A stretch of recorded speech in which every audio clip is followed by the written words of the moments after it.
Assalamu alaikum, dear students. So this is actually the interaction of your paper number 4 of your CTS phase 2 paper, and the chapters involved today are system of particles and rotational motion and gravitation. So this is your test number 4.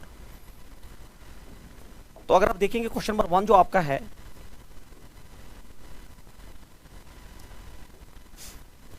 देखिए question number first बड़ा important numerical, that is match the following. तो पहला ही question आपका best question है, आपको match the column जो है यहाँ पे क्वेश्चन दिया गया है, एंड लिस्ट 1 एंड लिस्ट 2 में आपका पहला जो है that is position of centre of mass, and then the algebraic sum of moments of all the masses about centre of mass, then centre of mass and centre of gravity coincide, and center of mass and center of gravity do not coincide, और right hand side में is 0 is a non uniform gravitational field. So it is a knowledge based question, आपने ऐसा पढ़ा होना चाहिए, आपने classroom programme में ये चीज़ें डिस्कस की होनी चाहिए। And first thing is that position of centre of mass, देख लीजिए सबसे इंपॉर्टेंट है कि position of centre of mass of an object. तो position of centre of mass जो होता है ना, it is independent of frame of reference. आप फ्रेम ऑफ रेफरेंस यहाँ से लो, आप फ्रेम ऑफ रेफरेंस यहाँ से लो, आप फ्रेम ऑफ रेफरेंस कहीं से भी लो, जो एक ऑब्जेक्ट का या सिस्टम ऑफ पार्टिकल्स का सेंटर ऑफ मास होगा वो फिक्स्ड होगा। तो centre of mass is independent of that frame of reference. तो position of centre of mass ए जो है आपका 3 के साथ मैच करना चाहिए, तो ए शुड बी इक्वल 3, तो ए 3 के बराबर होना चाहिए। तो पहला ऑप्शन गलत है, फोर्थ ऑप्शन गलत है, क्योंकि A3 हमारे 2 ऑप्शंस में आ रहा है। उसके बाद the algebraic sum of moments of all the masses about centre of mass, that's always 0, आपको पता होना चाहिए। This are knowledge based question कि algebraic sum of moments of all the masses about centre of mass, ये आपने पढ़ा होता है, इज 0। तो आपका बी जो है वो 1 होना चाहिए। तो आपका बी 1 है, दोनों ऑप्शंस में अभी बिल्कुल बना हुआ है, तो अब अभी कोई ऑप्शन और कैंसिल नहीं हो सकता। उसके बाद centre of mass and centre of gravity coincide, देखिए centre of mass and centre of gravity उसी सूरत में कोइंसाइड करता है जब आप यूनिफॉर्म फील्ड की बात करो। नॉन यूनिफॉर्म फील्ड में centre of mass and centre of gravity coincide नहीं करता। तो centre of mass and centre of gravity coincide, तो answer should be in uniform gravitational field. तो सी शुड बी 4, तो सी जो है आपका 4 होना चाहिए। तो ऑप्शन नंबर 3 बिल्कुल विजिबल हो गया, C is equal 4, and centre of mass and centre of gravity do not coincide in non uniform gravitational field. तो डी का जो है आपका सेकंड होना चाहिए। तो इस हिसाब से ऑप्शन नंबर 3 जो है बिल्कुल इसका करेक्ट आंसर है। So very important question. Question number next आपका जो है that is assertion reason based question है, that's for the purpose of calculation of moment of inertia bodies mass can be assumed to be concentrated at its centre of mass. बिल्कुल गलत है, क्योंकि आपको पता है कि अगर आपको मोमेंट ऑफ इनर्शिया कैलकुलेट करना, it is not only the mass of the body which is important, it is also it is distribution which is important. तो उसको एज्यूम करके आप एक्सिस उस पर सेंटर ऑफ मास पे लाके मोमेंट ऑफ इनर्शिया कैलकुलेट करना बिल्कुल गलत है। उसके बाद moment of inertia of a rigid body about an axis passing through its center of mass is 0, बिल्कुल ये भी गलत है, क्योंकि अगर आप ring, solid sphere, hollow sphere, centre of मास में अगर आप रिंग में देखोगे मोमेंट ऑफ इनर्शिया m² होता है, सॉलिड स्फीयर पे सेंटर ऑफ मास में से जो एक्सिस पास होती है दैट्स 2/5 m²। तो असर्शन भी गलत है और रीजन भी गलत है। तो answer of this question is both assertion and reason are false. Option number 4 is the right answer of this question. Question number next आपका जो है that is the density of a thin rod of length L varies with distance x from one end edge like this. तो ये जो density दिया गया है आपको, find the position of centre of mass of the rod, तो ये linear mass density है, क्योंकि आपका डेंसिटी ऑफ लेंथ L उसका जो है with distance x from one and उसका डेंसिटी वेरी कर रहा है। तो ये वो डेंसिटी नहीं है दैट्स मास पर volume, it's the linear density, you should know this. तो अगर आप इसका डायग्राम बनाए तो पहली फुर्सत में इसकी डायग्राम हम बनाते हैं। सो this is the rod of length L, और ये एक्सिस हमने ली, हम इसमें से एक एलिमेंट निकालते हैं, और उस एलिमेंट का जो है एक एलिमेंट हम यहाँ निकालते हैं, उसका हम बिलीव करते हैं मास इज dm, और उसका जो विड्थ है दैट्स dx, और यहाँ से जो दूरी है दैट इज x। हमें इसका मोमेंट ऑफ इनर्शिया निकालना है about the axis involved here, we have to calculate its moment of inertia and the density is provided and it's the linear mass density. और तरीका आपको पता है, हमें निकालना है find the position of centre of mass. तो position of centre of mass XCOM जो होगा that's integration of x dm, जो आपने पढ़ा होता है, इसका फॉर्मूला है divided by integration of dm। तो आपका XCOM जो है it's integration of x dm। अब dm कैसे लिखोगे, इसका मास कितना होगा वो आप जानते हो, dm हो गया बराबर that's total mass by total length, वही तो हो गया दैट्स डेंसिटी। ये आपको एक्चुअली लीनियर डेंसिटी दिया गया है, that is mass by length is provided to you people. तो अब ये total mass by total length के बदले आप लिख सकते हो rho into the length involved, that is dx divided by, फिर से dm के बदले आप लिख सकते हो और रो dx, और integration from 0 to L, integration from 0 to L। अब आप इसमें वैल्यूज ड्रॉप करिए, ये हो गया इंटीग्रेशन ऑफ x, रो के बदले में क्या लिखूं यहाँ पे, it is rho not, it is L² by x square, then it is rho square by L square, and then it is here dx divided by in the same fashion rho का value it is rho naught, it is L square, it is x square ऊपर है, sorry बच्चों x square ही ऊपर है, तो integration है यहाँ पे x रो का वैल्यू आप देख लीजिए, it is rho not, it is x square by L square, it is dx from 0 to L divided by in the same fashion rho के बराबर रो जो है आपका that is it is rho not x square by L square into dx from 0 to L। अभी integration based है, आप देख लीजिए rho not by L square, rho not by L square, ये ऊपर भी कैंसिल आउट होगा, नीचे भी कैंसिल आउट होगा, ये हो गया x क्यूब का इंटीग्रेशन हो गया x रेज पावर 4, तो it's x raise power 4 by 4 from 0 to L divided by ये हो गया x स्क्वायर का इंटीग्रेशन हो गया x cube by 3 from 0 to L। तो यहाँ पे अपर लिमिट ड्रॉप करने पे ये बनेगा L raise power 4 divided by 4 और 0 ड्रॉप करने की जरूरत नहीं है। इसी तरह ये L क्यूब बाई 3 ऊपर जाएगा, 3 ऊपर जाएगा, ये बनेगा L क्यूब, ये बनेगा L क्यूब और L cube cancel out. Answer of this question should B 3L/4 is the right answer of this question. तो 3L/4 जो है इसका राइट आंसर होना चाहिए, option number second is the right answer. तो इसमें आप ख्याल रखिए जो डेंसिटी है that's the linear mass density, mass by length, और सेंटर ऑफ मास का आप कंटिन्यूस बॉडीज का फॉर्मूला आपको ज़बानी याद होना चाहिए। क्वेश्चन नंबर नेक्स्ट जो आपका है दैट इज ये है square lamina of side a and circular many of diameter a. तो इसका साइड ए है तो it should be clear to you people that this side is a और इसका डायमीटर ए है। तो इसके सेंटर से अगर आप देखोगे, इसके सेंटर से अगर डायमीटर ए है तो रेडियस जो है वो a/2 होना चाहिए। So this is a/2 and this is a/2। तो डायमीटर ए दिया था और place touching each other, I show the figure, find the distance of centre of mass from point O the square of the centre of the square. तो हमें इसका position of centre of mass निकालना है with respect to the that centre of the square. तो अब कैसे निकालेंगे sir?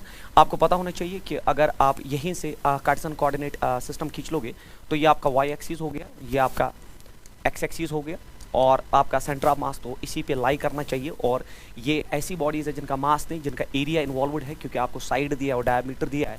तो यहाँ से ये जो दूरी है ये भी होनी चाहिए a/2। तो यहाँ से यहाँ तक जो ये दूरी है वो a/2 है और वो टोटल a हो गया। तो यहाँ सारा मास यहाँ कंसंट्रेटेड है और इसका यहाँ सारा मास कंसंट्रेटेड है और हमें x एक्सिस पे ही आपका position of centre of mass निकालना है, क्योंकि y एक्सिस पे आपका सेंटर ऑफ मास नहीं आएगा। और आप जानते हो that position of centre of mass on x axis is equal, जब भी आपका एरिया वाला इन्वॉल्वड कंसेप्ट हो तो आपको पता होना चाहिए ये होता है a1x1 plus a2x2 divided by it is a1 plus a2। तो आप वैल्यूज ड्रॉप करेंगे XUM, ओनली x एक्सिस पे आपका मास लाई करना है। a1 हो गया स्क्वायर का area that is side square, और चूंकि ऑरिजिन यही है तो ऑरिजिन के कोऑर्डिनेट्स यहाँ पे 0 0 है और इसके कोऑर्डिनेट्स होंगे, इसके कोऑर्डिनेट्स आपके होंगे a एंड कामा 0, क्योंकि यहाँ से a/2 प्लस a/2 तो दैट्स a और y एक्सिस पे 0।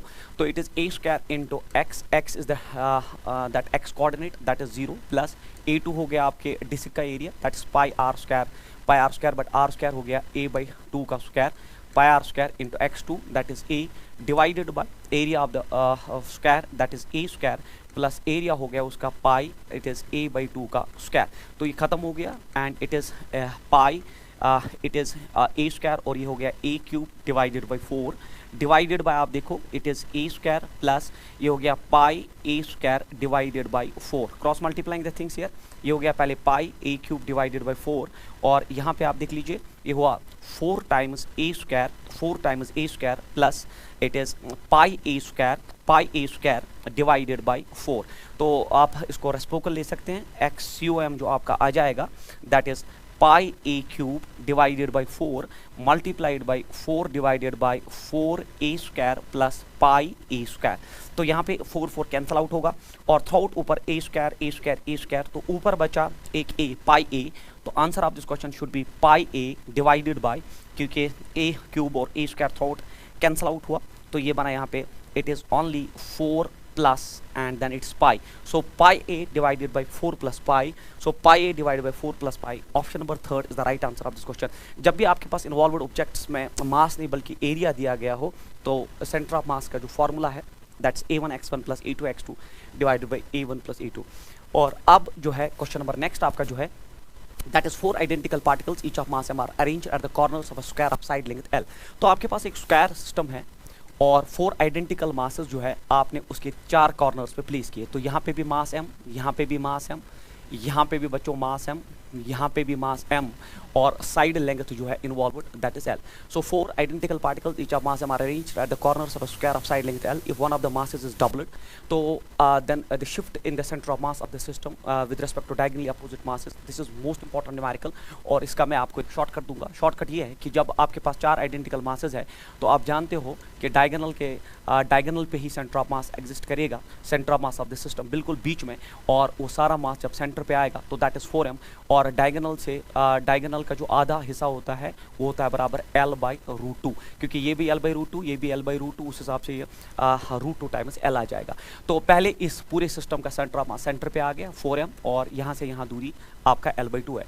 अब आपको बोला जा रहा है कि इनमें से एक मास को डबल कर दिया गया, तो आप बोलिए सेंटर ऑफ मास कितना शिफ्ट होगा. इसको सबसे ब्यूटीफुल तरीका करने का है जिसमें आपकी कैलकुलेशन बच जाए और ये आप अपने इसमें ऐड कर दोगे. दैट इज कि अगर ये 4m मास है सेंटर ऑफ मास और आपने एक मास को दुगना किया तो इन 4 का तो सेंटर ऑफ मास बीच में है, अगर आपने इसको दुगना कर दिया तो m तो था ही, तो सिर्फ यहाँ पे आप m आ जाएगा.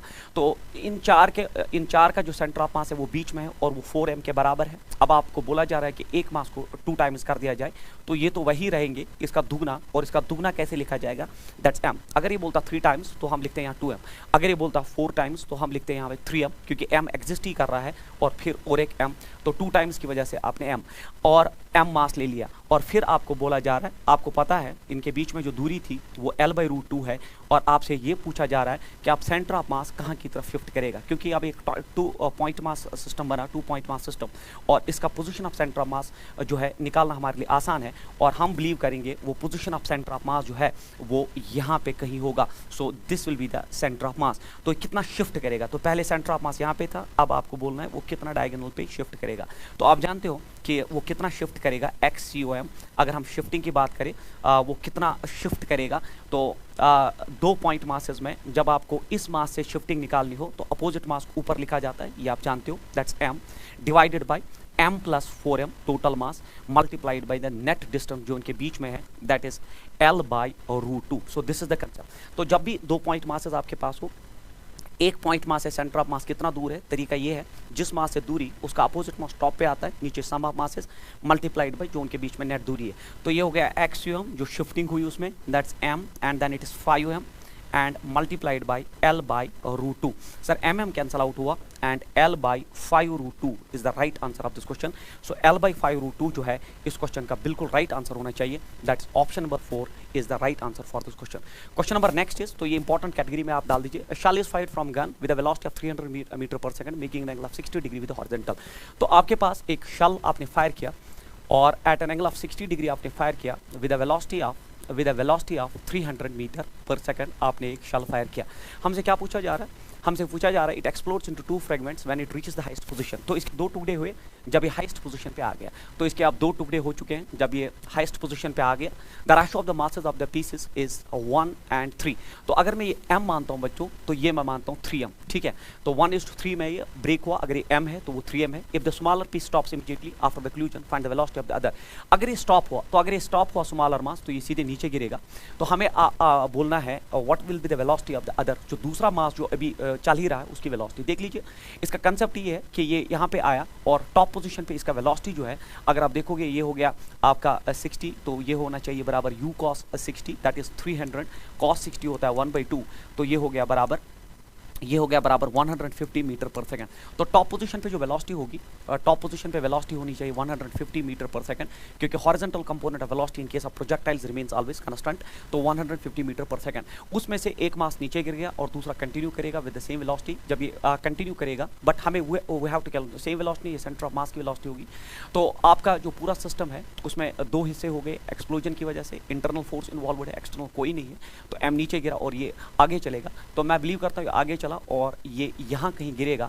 बट सर ये क्या है, तो ये position of centre of mass है. सेंटर ऑफ मास अपनी पोजीशन पे ही जो है गिरेगा बिफोर जो एक्सप्लोजन या after explosion. Why sir, because forces involved is internal and no external force, तो we can use this logic. अब मुझे बोलिए इनिशियली ये सारा मास बिफोर एक्सप्लोजन जो था दैट्स 4m, तो law of conservation of momentum is valid. Initial momentum of the system is equal final momentum, क्योंकि एक्सप्लोजन इंटरनल फोर्स इन्वॉल्व करता है, एक्सटर्नल फोर्स है नहीं.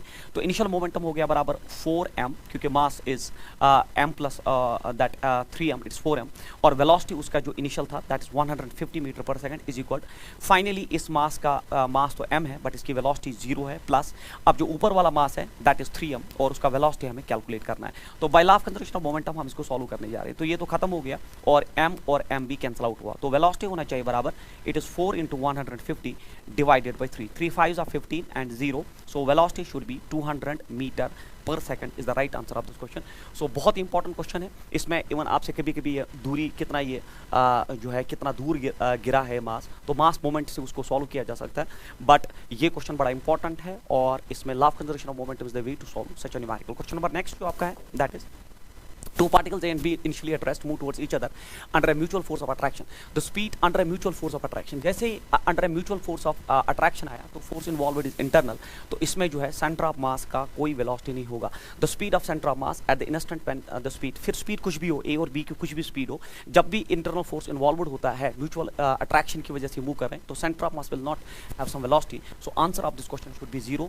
ये आपने बिल्कुल पढ़ा होना चाहिए। क्वेश्चन नंबर नेक्स्ट जो है आपका that is two discs each of mass m and radius are placed parallel to each other at a distance d about a common that axis. The moment of inertia of the system about y axis will be, आपको दो disc है जिनका radius r है, हमें इसका moment of inertia calculate करना है। Sir moment of inertia कैसे कैलकुलेट करते हैं, आपको पता होना चाहिए पैरेलल एक्सिस थ्योरम। तो इस एक्सिस पे निकालना, एक डिस्क ये है दूसरा डिस्क ये है, तो डिस्क के डायमीटर पे जो मोमेंट ऑफ इनर्शिया होता है वो होता है बराबर mr²/4, क्योंकि आप जानते हो about the axis passing through the centre perpendicular to the plane, disc में होता है mr²/2 बट डायमीट्रिकल एक्सिस पे mr²/4 होता है।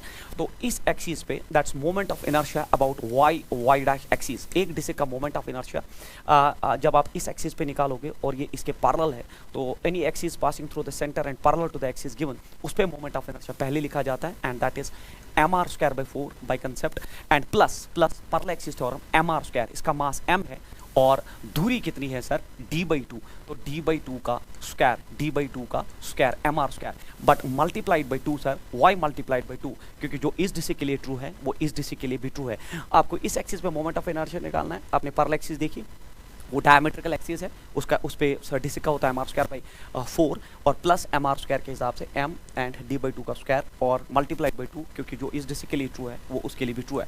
सो moment of inertia about y axis is equal, ये हो गया बच्चों mr²/4, ये हुआ mr²/4 प्लस ये हुआ md²/4 मल्टीप्लाइड बाई 2 से ये कट जाएगा और you are left with it is mr²/2 plus it is md²/2. So this is the moment of inertia about y axis. So this should be the answer of this question. So mr²/2 plus md²/2, option number first is the right answer. तो parallel axis theorem based question, उसके बाद ये बड़ा important है, particle of mass moves in the xy plane with velocity v along the straight line AB if the angular momentum of the particle with respect to the origin is la, या IE लिखा है यहाँ पे, where when it is at A and LB when it is at B then, तो angular momentum, तो अब आपका particle of mass m है और वो वेलोसिटी v से इस लाइन पे मूव कर रहा है। अब आपको बोल रहा है कि जब पार्टिकल पॉइंट ए पे है तो उसका एंगुलर मोमेंटम LA है और जब पार्टिकल बी है तो उसका एंगुलर मोमेंटम LB है। देख लीजिए एंगुलर मोमेंटम में momentum that's mass into velocity multiplied by perpendicular distance involved होती है। तो परपेंडिकुलर डिस्टेंस अगर आप देखोगे इन बोथ सिचुएशंस, आपका पार्टिकल ए पे है या बी पे है, तो परपेंडिकुलर डिस्टेंस इन्वॉल्वड जो है वो चेंज नहीं होगी, तो angular momentum should remain constant. अगर distance perpendicular distance involved change होता तब जाके हम बोलते हैं एंगुलर मोमेंटम चेंज होगा। एंगुलर मोमेंटम इस केस में चेंज ही नहीं होता क्योंकि पार्टिकल इसी स्ट्रेट लाइन पे कंटिन्यूअसली मूव करता है। फिर आप कोई भी पॉइंट स्ट्रेट लाइन पे लो अबाउट द ऑरिजिन, जो परपेंडिकुलर डिस्टेंस है वो दोनों पार्टिकल्स के लिए सेम है, तो आंसर शुड बी LA इज equal to LB, option number second. Question number next is a roller of mass, ये बड़ा इंपॉर्टेंट न्यूमेरिकल है, ये आपका बड़ा एक न्यूमेरिकल है, that's a roller of mass 300 kg and radius 50 cm lying on a horizontal floor is resting against a step of height 20 cm। पहले आपके पास एक रोलर है जिसका मास दिया गया है 300 kg। उसके बाद क्या पूछा गया, and a radius of 50 centimetre, और इसका रेडियस जो है that is also given and that radius is given equal to 50 centimeter. You have a roller of mass 300 kg and its radius is 50 centimeter and it's resting against a step of height 20 centimeter. अब एक step के साथ है जिसकी height 20 centimetre, तो मैं यहाँ step एक बनाता हूँ और उस स्टप की हाइट जो है वो 20 सेंटीमीटर हाइट का स्टप है. So this height is equal to 20 centimeter is the height of the step. The minimum horizontal force to be applied on the roller passing through its center to turn the roller onto the step is. तो यहाँ पे कितना force हमें centre से पास कराना है so that ये आप टॉपल कराओ, ये आप टर्न कराओ, मतलब ये रोलर जो है इस स्टेप के ऊपर आना चाहिए, आपको कितना फोर्स यहाँ पे देना है. तो ये टॉपलिंग का बेस्ड क्वेश्चन है, बिल्कुल बड़ा इंपॉर्टेंट न्यूमेरिकल है. आपको इस स्टेज पे अगर ये जो है क्लियर हो जाता तो इससे आप और क्वेश्चंस फिर सॉल्व कर सकते हो. अब तरीका ये है, आपको इसको इस पॉइंट पे टॉपल कराना है. So this is the point involve जिस पे आपको इसको जो है ऊपर लेना है स्टेप के ऊपर, या जिसको आप टॉपलिंग कहते हो. तो अब यहाँ पे मसला ये है कि ये जो फोर्स है ये इसको क्लॉकवाइज घुमाना चाहता है. तो ये अगर क्लॉकवाइज घुमाना चाहता है, टॉपल कराना चाहता है, तो रोकने वाला फोर्स कौन है? That is the weight. क्योंकि टॉपलिंग में एक घुमाने वाला फोर्स होता है और दूसरा रोकने वाला फोर्स होता है. तो घुमाने वाला फोर्स ये है और रोकने वाला फोर्स वेट इसका प्रोवाइड करेगा, जो सेंटर ऑफ मास एक्ट करेगा, and that weight is equal to mg. क्योंकि इसका सेंस जो है वो एंटी क्लॉकवाइज होगा, जबकि इसका सेंस जो है वो क्लॉकवाइज होगा. और अगर टॉपलिंग करानी है, अगर आपको इस रोलर को स्टेप पे लेना है, तो torque provided by the external force F should be greater और equal to the force provided by the weight. This is the concept of this question. जब भी टॉपलिंग कराना हो, घुमाने वाला फोर्स, रोटेट करने वाला फोर्स, घुमाने वाला फोर्स रोकने वाले फोर्स से ज्यादा टॉर्क प्रोवाइड करना चाहिए, ज्यादा इक्वल, एटलीस्ट बराबर होना चाहिए या उससे ज्यादा होना चाहिए. अब कंसेप्ट ये है कि सर जब भी टॉर्क चाहिए तब force multiplied by perpendicular distance. सब परपेंडिकुलर डिस्टेंस यहाँ से यहाँ कितनी है? तो मुझे बोलो अगर टोटल 50 सेंटीमीटर है तो ये भी रेडियस 50 सेंटीमीटर है. 50 सेंटीमीटर में से ये 20 सेंटीमीटर यहाँ है, तो ये 30 सेंटीमीटर. तो परपेंडिकुलर डिस्टेंस यहाँ से हमें पता चला. तो इस फोर्स का परपेंडिकुलर डिस्टेंस हमारे पास आ गया. अब mg का यहाँ परपेंडिकुलर डिस्टेंस ये है. अब ये परपेंडिकुलर डिस्टेंस ये कैसे आप निकालोगे सर? तो परपेंडिकुलर डिस्टेंस ये कैसे निकालेंगे, उसके लिए आप कंसेप्ट देख लो, देख लीजिए आप. पहले अगर आप देखोगे ये जो रेडियस इन्वॉल्व यहाँ से यहाँ तक है ये भी 50 सेंटीमीटर. अगर ये 50 सेंटीमीटर है और by the logic that this is 30, so this should B 30 centimetre. तो ये भी पैरेलल कंडीशन में ये 30 ये 30 है. अब ये 50 है ये 30 है, तो डेफिनेटली 50 और 30 by Pythagoras theorem 50 square 30 square, तो ये आएगा 40 सेंटीमीटर. जब आप hypotenuse square is equal base square plus perpendicular square, तो ये सॉल्व करने पे 40 सेंटीमीटर आया. अब वेट और perpendicular distance, force and perpendicular distance. Force है F multiplied by perpendicular distance जो है that is 30 centimetre, should be at least equal या ग्रेटर देन. एंड ये mg, m हो गया इसका मास दैट इज 300, और g जो है मैं ले रहा हूँ 10 फिलहाल के लिए. और अगर आप देखोगे तो this should be equal to, so ये हो गया आपका that F multiplied by 30, so this is घुमाने वाला, और रोकने वाला हो गया mg multiplied by perpendicular distance. perpendicular distance अभी आपने नहीं लिखा है, that is 40. तो पहली फुर्सत में यहाँ पे आप जो है 1010 निकाल दीजिए. F हो गया बराबर, ये हो गया 100, और ये हो गया आपका 4000. Sir 4000 Newton should be the force, but sir यहाँ 4000 कोई ऑप्शन नहीं. तो उसने जी जो है आपका 9.8 लिया होगा, 10 नहीं. तो 4000 के नज़दीक वाला जो ऑप्शन है that is the right answer, क्योंकि जी का वैल्यू 9.8 लिया होगा. तो that is why 3920 Newton is the right answer of this question. But this is one of the best question. Toppling में आता है एक घुमाने वाला फोर्स, एक रुकने वाला, और कंडीशन टॉपलिंग की होती है घुमाने वाला फोर्स जो है, रोटेट करने वाला फोर्स शुड बी ग्रेटर और इक्वल टू द जो रोकने वाला फोर्स है. उसके बाद क्वेश्चन नंबर नेक्स्ट आपका जो है that is a circular disc of radius r is free to rotate about an axis passing through its center, and external tangential force F is applied on the disc along the edge. तो आपके पास एक disc है और उसका radius जो है वो आपको r दिया गया है. तो आपने यहाँ पे एक टेंजेंशियल फोर्स F दिया. ये आपका क्वेश्चन है, is applied on the disc along its edge if the angular velocity of the disc is increased from 0 to omega. अगर angular velocity 0 to omega बढ़ रहा है in a time t, हमें बोलना है work done by the force during the time. तो work done होता है बराबर, it is that is theta, that is torque into theta. And torque जो है वो आपका फोर्स इनटू फोर्स आर्म के हिसाब से अगर आप देखोगे, so it is r into f. And theta कैसे निकालोगे आप sir? So it is average angular speed that is 0 plus omega. देखिए आप फिर से, ये आपका डिस्क है, इसका रेडियस जो है वो दैट्स आर, और आपको फोर्स एफ दिया गया है. आपसे वर्क डन पूछा है, that's torque into theta, and work done is equal torque हो गया r into f, and theta हो गया आपको 0 से omega. So average angular speed हो गया बराबर, it is 0 plus omega divide by 2. और कितने टाइम के लिए? टाइम t के लिए आपको वर्क डन निकालना है. तो वर्क डन हो गया बराबर, ये हो गया बराबर, it is R F omega T divided by 2 should be the right answer of this question. तो R F omega T divided by 2 is the right answer of this question. तो यहाँ पे आपने एवरेज स्पीड एंगुलर स्पीड निकाल के multiplied by time आपने theta निकाला and that's how we use to calculate this question. Another very important question gravitation का आपसे पूछा गया है। A satellite is launched in a circular orbit of radius R around the earth. तो आपके पास अर्थ है और आपने एक सैटेलाइट को लॉन्च किया in a circular orbit of radius R. तो ऑर्बिट ही रेडियस आर है, तो मतलब पूरा ये जो है अर्थ आपका जो है बिल्कुल आप एक पॉइंट सोर्स मास की तरह बिहेव करेगा इस क्वेश्चन में, और सेंटर से उस सैटेलाइट की डिस्टेंस जो है वो आर ली गई है। तो सैटेलाइट आपने लॉन्च किया at a distance r from the centre. A second satellite is launched in an orbit of radius 1.01 r. तो दूसरा सैटेलाइट जो रेडियस है सेंटर से उसका रेडियस दिया गया है 1.01 आर। तो ये आपका दूसरा सैटेलाइट है। तो अगर आप न्यूमेरिकली देखोगे ये सैटेलाइट बहुत क्लोज है क्योंकि डिस्टेंस आपको इन्वॉल्व जो है सेंटर से बहुत कम दी गई है। The period of second satellite is longer than the first approximately by. तो आपको बोलना है सेकंड का जो टाइम पीरियड ज़्यादा होगा फर्स्ट से वो कितना होगा। सर ज़्यादा क्यों? क्योंकि no by Kepler's third law T square is directly proportional to are cube. जब आपका रेडियस ज़्यादा होता है, सर्कुलर ऑर्बिट का रेडियस ज़्यादा होता है तो टाइम पीरियड ज़्यादा होना चाहिए। बट चूंकि वैल्यू बहुत कम है तो आप इसको केप्लर्स थर्ड लॉ से T square is directly proportional to are cube you can use the logic. चूंकि यहाँ आर यूज़ किया गया कैपिटल तो मैं आर क्यूब ही लूँगा। तो for small values involved, small numerical values involved, we can use the error method, that is t is proportional to r raised power 3/2। तो यहाँ पे it is del t by t is equal to, it is 3/2, it is del r by r। Sir, आप by which logic you are using the error method? Because the value involved, the distance involved is very small। जब भी distance involved small हो तो हम error method से questions को solve कर सकते हैं।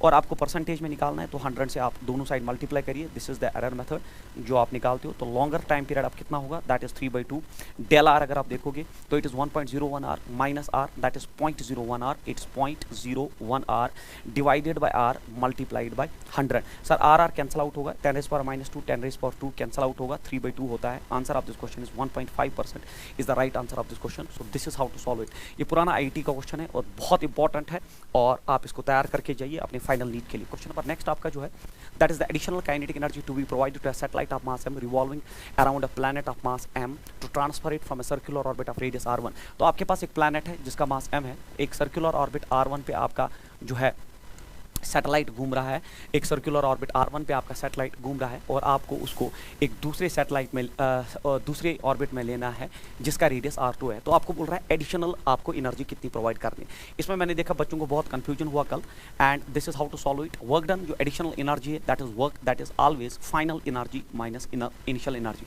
तो वही तो होगा एडिशनल एनर्जी जो आपको देनी पड़ेगी। सो फाइनल एनर्जी जो है एनर्जी होता है बराबर minus GMM divided by 2R।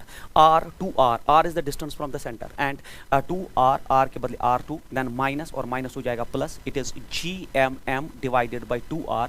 R is the distance from the center, that is R1। So this is a GMM divided by twice of R1 minus it is GMM divided by twice of R2। तो sir work done is equal, आप common चीजें बाहर निकालिए, GMM divided by 2, अंदर होना चाहिए 1 by R1 minus 1 by R2। So this is the right answer of this question, GMM divided by 2, 1 by R1 minus 1 by R2।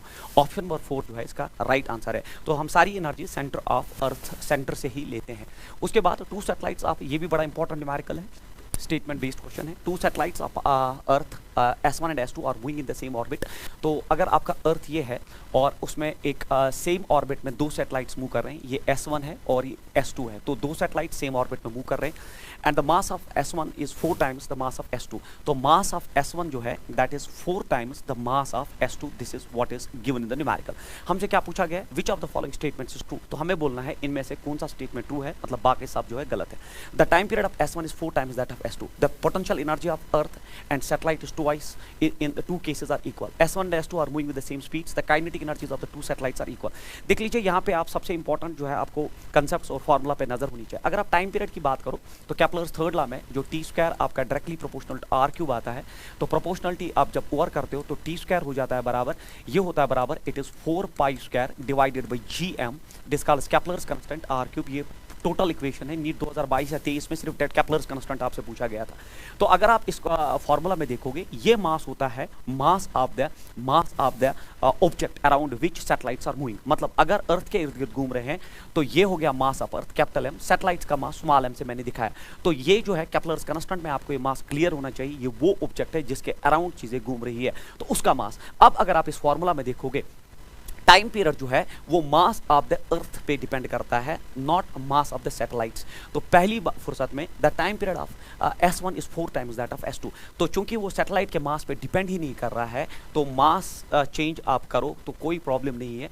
आपका radius distance same है, आपका टाइम पीरियड भी सेम होगा, क्योंकि 4 भी सेम है, पाई भी सेम है, जी भी सेम है, मास ऑफ अर्थ भी सेम है। तो time period of S1 is 4 times that of S2 बिल्कुल गलत ऑप्शन है, क्योंकि time period should be same. अब जब टाइम पीरियड की ये बात है तो आप सब जानते हो दैट ओमेगा होता है बराबर 2π/t, ओमेगा होता है 2π/t। तो याद रखना एंगुलर वेलोसिटी भी सेम होगा, क्योंकि टाइम पीरियड भी सेम है। उसके बाद अगर आप ऑर्बिटल स्पीड की बात करो, ऑर्बिटल स्पीड होता है बराबर root of gm divided by r। Again it depends on the mass of the earth, not mass of the satellite. Distance तो दोनों सैटेलाइट्स की सेम है, तो ऑर्बिटल स्पीड भी सेम होनी चाहिए। तो अगर आप देखोगे दैट स्पीड क्या है, S1 and S2 are moving with the same speed, ये बिल्कुल सही है। S1 और S2 सेम स्पीड से मूव कर रहा है। क्यों सर? क्योंकि डिस्टेंस सेम है और अर्थ का मास दोनों के लिए सेम है, तो डिस्टेंस सेम होने की वजह से और अर्थ का मास सेम होने की वजह से दोनों का स्पीड सेम है। Sir what about potential energies?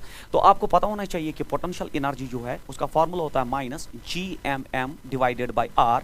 तो ये मास ऑफ द सैटेलाइट पे डिपेंड करता है। अगर आप काइनेटिक एनर्जी की बात करो, ये होता है बराबर minus it is plus GMM divided bye 2R। Again it depends on the mass of the satellite. तो पोटेंशियल एनर्जीज और काइनेटिक एनर्जी जो है वो बिल्कुल डिफरेंट होना चाहिए, इवन टोटल एनर्जी भी डिफरेंट होना चाहिए, क्योंकि टोटल एनर्जी भी होता है minus GMM/2R। So the potential energies of Earth and satellite, potential energies of Earth and satellite in the two cases are equal। बिल्कुल गलत है, क्योंकि वो डिफरेंट है, मासेस डिफरेंट है। The kinetic energies of the two satellites are equal।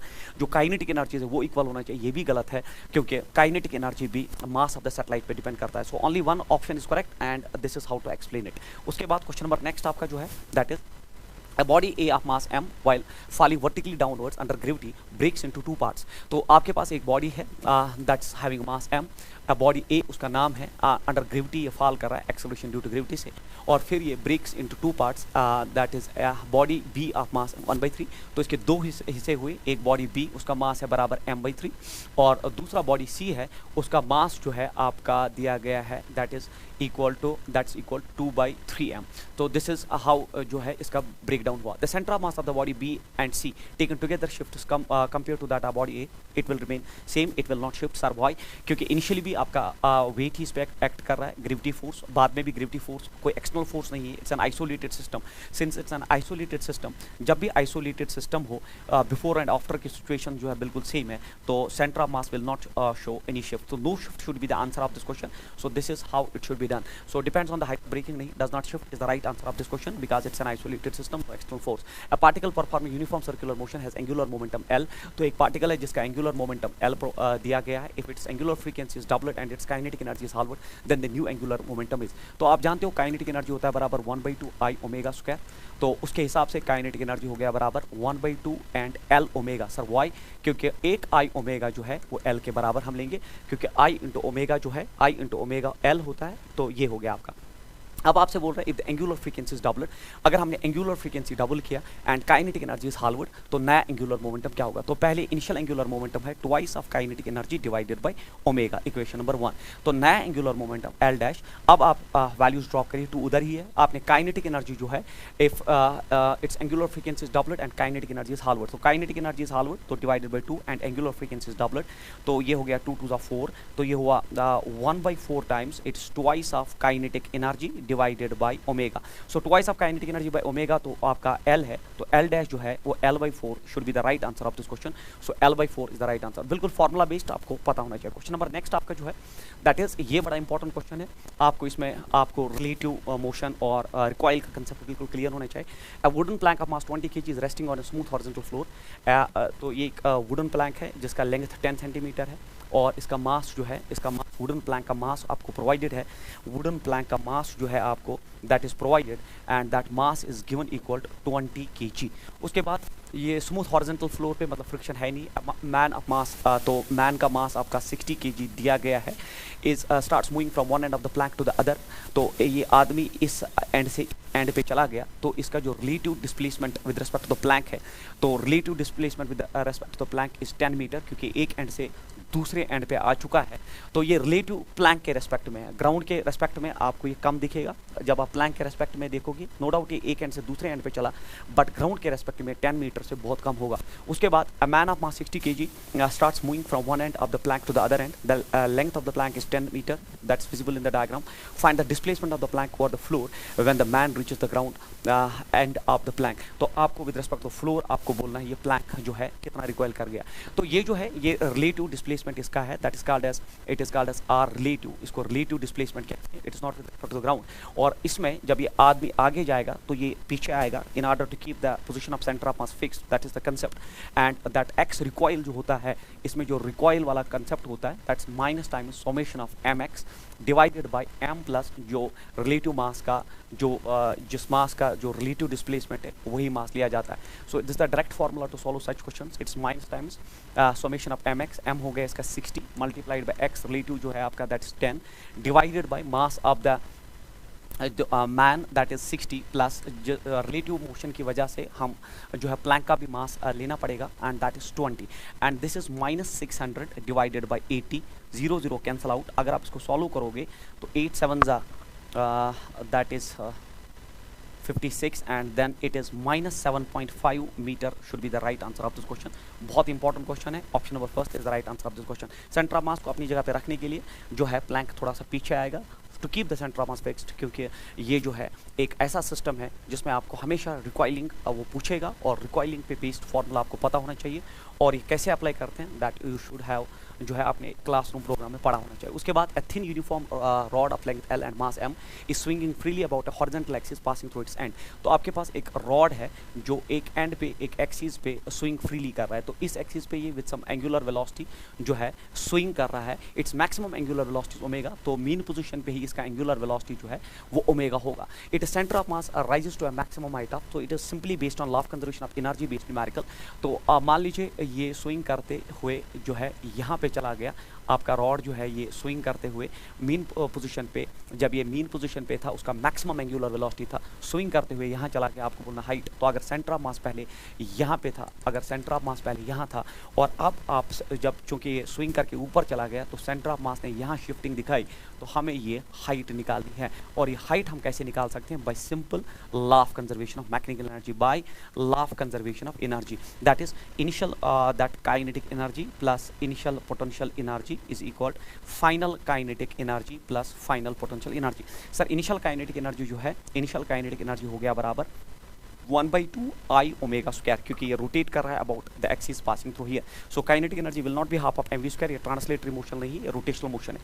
और potential energy चूंकि reference आपने यही लिया, तो potential energy 0 is equal final kinetic energy, rest पे आया, मैक्सिमम हाइट पे चला गया, that is 0 and final potential energy हो गया mgh, जो इसने हाइट पकड़ ली। तो 0 0 आपका कैंसिल आउट हुआ और फिर आप यहाँ पे लिख सकते हो 1/2 I के बदले हो गया बराबर it is ml square divided by 3, क्योंकि about an axis passing through one end of the rod moment of inertia ml square by 3 होता है, मल्टीप्लाइड बाई हो गया ओमेगा स्क्वायर इज इक्वल, ये हो गया बराबर mgh। तो यहाँ mm कैंसल आउट हुआ और आपको h निकालना है, तो h हो गया बराबर it is l square omega square divided by 6g should be the right answer of this question.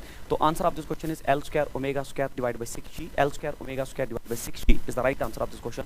Option number 4 जो है इस क्वेश्चन का राइट आंसर है। क्वेश्चन नंबर नेक्स्ट जो आपका that's a fan of moment of inertia, तो आपको एक फैन का मोमेंट ऑफ इनर्शिया दी है that is 0.6, it is kg metre square is to run up to a working speed of, it is working speed of revolution is 0.5 revolutions per second आपको provided है।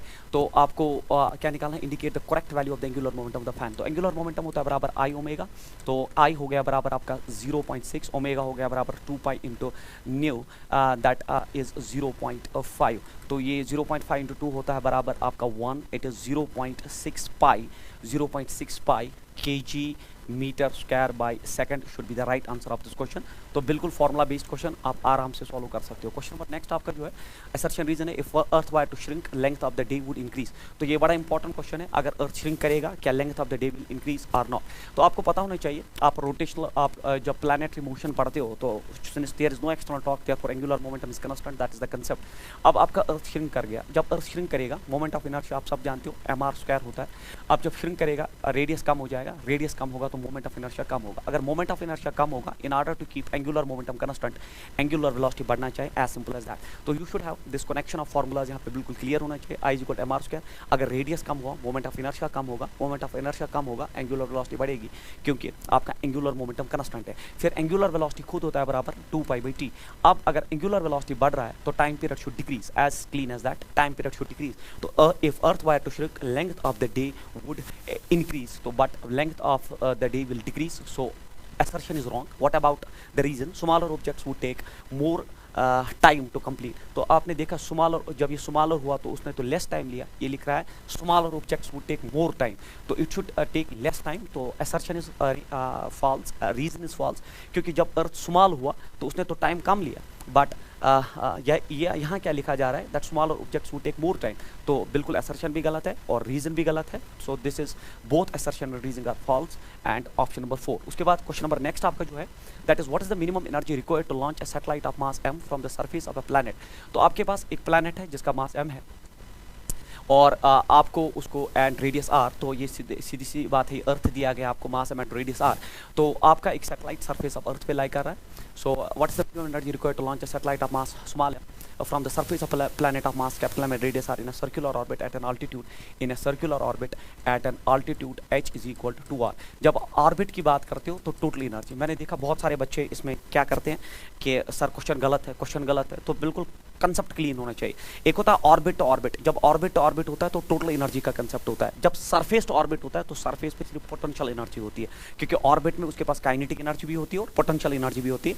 यहाँ पे बच्चों ने बिल्कुल है ना एग्जाम सेंटर में शोर उठाते हैं कि सर क्वेश्चन गलत है, ऑप्शन गलत है। बच्चे ये ऑर्बिट, ये आप सरफेस ऑफ अर्थ से ऑर्बिट पे ले रहे हो, तो सरफेस ऑफ अर्थ पे सिर्फ पोटेंशियल एनर्जी और ऑर्बिट में दोनों एनर्जीज है, ये आप गलती करते हो। तो वर्क डन निकालना है और ऑर्बिट में आपका फाइनल एनर्जी होगा माइनस जो सरफेस पे है वो सिर्फ पोटेंशियल एनर्जी है, दैट्स व्हाई मैंने ui लिख दिया, only potential energy but total energy. अब आप देखो अब गलत नहीं होगा, फाइनल एनर्जी हो गया बराबर, फाइनल एनर्जी हो गया बराबर minus energy is always total negative minus gmm divided by twice of r। r is distance from centre to centre, centre to centre हो गया 2r plus r, this is 3r and then minus into minus plus potential energy होता है बराबर only gmm divided by r, r is the distance from centre and that is capital R। तो यहाँ पे बच्चा 2 है, यहाँ नहीं है सर। रीजन क्या है? रीजन ऑर्बिट में टोटल एनर्जी होती है और सरफेस पे पोटेंशियल एनर्जी होती है, एज क्लीन एज दैट।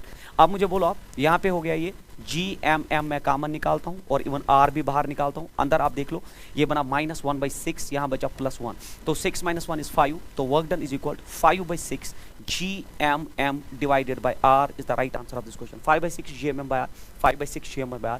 सो इस कंसेप्ट में आप क्लियर रहिए। जब ऑर्बिट टू ऑर्बिट लेते हैं टोटल एनर्जी का कंसेप्ट आता है, जब सरफेस टू ऑर्बिट लेते हैं तो potential energy and total energy का, और जब ऑर्बिट टू सम हाइट लेते हैं तो total energy and potential energy का कंसेप्ट ग्रेविटेशन में आपने पढ़ा होना चाहिए। उसके बाद question number next is two bodies of mass m and 4m are placed at a distance r। तो आपके पास 2 बॉडीज है, एक का मास m है, दूसरे का मास 4m है और they are separated by distance r। The gravitational potential at a point on the line joining where the gravitational field is 0। तो पहले ग्रेविटेशनल फील्ड कहाँ पे 0 है, तो आपको कंसेप्ट क्लियर होना चाहिए। मैं मानता हूँ यहाँ पे फील्ड 0 है, और अगर यहाँ पे फील्ड 0 है तो ये डिस्टेंस x जो है होना चाहिए इसी मास का root m divided by sum of masses का रूट m प्लस 4m, ये हम आपको क्लास में पढ़ाते हैं, multiplied by net distance. Root m through cancel out हो जाएगा, you are left with r divided by यहाँ बचा 1 + 4 दैट इज r/5। तो मतलब यहाँ से जो दूरी है यहाँ तक दैट इज r/2, ये r/2, root of 4 is 2, it is r/3, sorry, so it is r/3। तो ये दूरी r/3 है, तो अगर ये r/3 है तो सर यहाँ से कितनी दूरी है, सो r - r/3 it is 2r/3। अब इस पॉइंट पे हमें पोटेंशियल निकालना है, तो पोटेंशियल निकालना कोई बड़ी बात नहीं, -gm/r माइनस gm/r, r हो गया बराबर r/3, देन माइनस और minus plus, it is 4m divided by r, और r जो है आपका दैट इज 2r/3। तो अब आप देख लीजिए यहाँ पे, तो मैं पहले ये पॉजिटिव वाला लिखूँ, 4 3 = 12, तो ये हुआ 12, it is gm 12 gm divided by it is 12 gm divided by 2r and then minus ये हुआ 3 gm divided by r। तो यहाँ पे पोटेंशियल कितना हुआ सर? यहाँ पे अगर आप देखोगे gm by r सारा बाहर आ जाएगा, इट्स 2 6 इट्स 12 और ये प्लस है, सॉरी यहाँ प्लस है, 6 + 3 हो गया, सो gm by r 6 + 3 हो गया 9, सो 9 gm by r should be the right answer of this question. 9 gm by r जो है इस क्वेश्चन का बिल्कुल राइट आंसर होना चाहिए। कहाँ मैंने कहीं एरर किया? बिल्कुल ये नेगेटिव है, यहाँ पे ये नेगेटिव ही रखना है और ये भी नेगेटिव है यार, मैंने प्लस क्यों लिखा है? Sorry, it is minus gm by r minus gm by r, ये भी नेगेटिव, ये भी negative, so it is equal to minus 9 gm by 9 gm by r should be the right answer of this question. Potential is always negative, पता नहीं मैंने कैसे plus drop कर दिया। तो क्वेश्चन नंबर नेक्स्ट है आपका, two bodies have moment of inertia I1 and I2 respectively. आपके पास दो बॉडीज है, उनका moment of inertia I and 2I है respectively about their axis of rotation. If their kinetic energies of rotation are equal, अगर उनके kinetic energies of rotation equal है then the angular momentum will be in the ratio. देखो kinetic energy होता है बराबर 1/2 I omega square. अगर आप इधर देखोगे, अगर हम इसको I से मल्टीप्लाई करेंगे और I से डिवाइड करेंगे तो काइनेटिक एनर्जी का फॉर्मूला बना 1/2, ये I स्क्वायर ओमेगा स्क्वायर हो गया L square divided by I। अब आपको बोला गया है आपके पास दो बॉडीज, उनका मोमेंट ऑफ इनर्शिया एक का I है, दूसरे का 2I है, their kinetic energies of rotation are same. अगर उनके kinetic energy of rotation same है, 1/2 तो सेम है, तो हमें बोलो उनका एंगुलर मोमेंटम कैसा होगा। तो यहाँ पे L square by I is constant, L square by I is constant is the concept. तो पहले का अगर आप देखोगे मोमेंट ऑफ इनर्शिया I, उसका एंगुलर मोमेंटम मैं मानता हूँ L, तो L square divided by I should be equal to kinetic energy बराबर होने की वजह से दूसरे का एंगुलर मोमेंटम मैं L डैश स्क्वायर मानता हूँ डिवाइडेड बाय 2I, क्योंकि उसका मोमेंट ऑफ इनर्शिया जो है that is 2I of I है। तो अब आप देख लीजिए L square divided by L dash का स्क्वायर हो गया बराबर 1/2, taking root on both sides, तो L बाय L डैश हो गया 1/√2 should be the right answer of this question. तो 1/√2, तो ये हो गया बिल्कुल फॉर्मूला के एक यूज जिससे आप इस न्यूमेरिकल को सॉल्व कर सकते हो। उसके बाद क्वेश्चन नंबर नेक्स्ट आपका जो है that is the figure shows elliptical orbit of a planet M about the sun S. The shaded area SCD is twice the shaded area. तो SCD जो एरिया है, SCD ये जो एरिया है ये twice है than this area. तो area of this area of section, area of SCD is twice of area of क्या? It is BSA. तो इससे ये दुगना है, ये दिया गया है। The shaded area SCD is twice the shaded area this. If T1 is the time for the planet to move from C to D, तो अगर यहाँ टाइम T1 लगा, अगर यहाँ टाइम T1 लगा then T2 is the time from A to B, तो यहाँ अगर T2 लगा, हमें क्या बोलना है? We have to find the relationship between the two. तो आपको पता होना चाहिए by the concept of that secondary law of Kepler, that's dA/dt is equal constant, dA/dt is equal L/2m and since this is constant so dA/dt बिल्कुल यहाँ पे constant होना चाहिए। तो कांस्टेंट का मतलब this area by time that is area of ACD, that area of that क्या है CSD, कुछ भी बोलिए आप, CSD divided by time, that's T1 should be area of this section, that is area of BSA divided by time T2।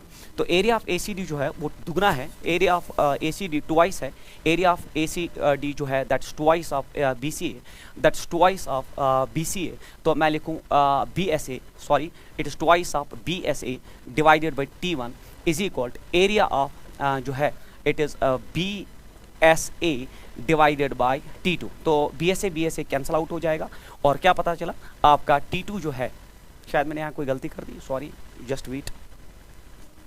Area of ACD बिल्कुल ACD जो है वो दुगना है इससे BSA से, सो T2 शुड बी, हाँ बिल्कुल ठीक है, ये दुगना है, it is twice of area of BSA divide by T1 is equal to area of BSA divided by T2। Area of BSA cancel out हुआ, तो T1 should be equal twice of T2, तो T1 should be equal twice of T2। This is how to solve a question like this। ये आपके बिल्कुल Kepler second law पे based है। So our question number next is the diameters of two planets are in the ratio 4:1।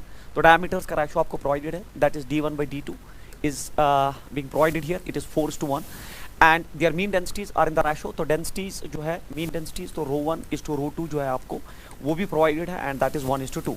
हमें क्या पूछा गया? The ratio of G on the planets will be.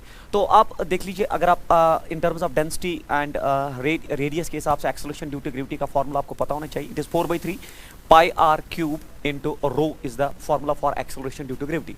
तो अब यहाँ पे आप देख लीजिए, आपको रेडियस चाहिए, तो अगर इसका रेडियस के टर्म्स में हम इसको अब कन्वर्ट करें तो ये बनेगा इसका आधा हो गया 2 और 1 का आधा हो गया 1/2।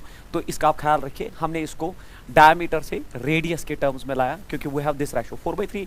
पाई जो है वो कांस्टेंट है, तो g1/g2 जो है should be equal ρ1/ρ2 and then it is r1/r2 के हिसाब से आपको डेवलप करना है। नाउ ρ1/ρ2 इज 1/2 एंड अगर आप r1/r2 देखेंगे, दैट इज 2 डिवाइडेड बाय 1/2। देखिए 2 कैंसिल आउट होगा, 2 ऊपर चला जाएगा, 2:1 is the answer of this question. So बिल्कुल formula based 2:1 should be the right answer of this question. तो किस पैटर्न से आपने किया, आपको acceleration due to gravity in terms of density and radius, उस फॉर्मूला के हिसाब से आपने इसको सॉल्व किया। अगर मास में होता तो हम लिखते gm/r²। So this is the way to solve such a question. Question number next of this is let A be the force acting on a particle having position vector r and tau be the torque of this force about the origin.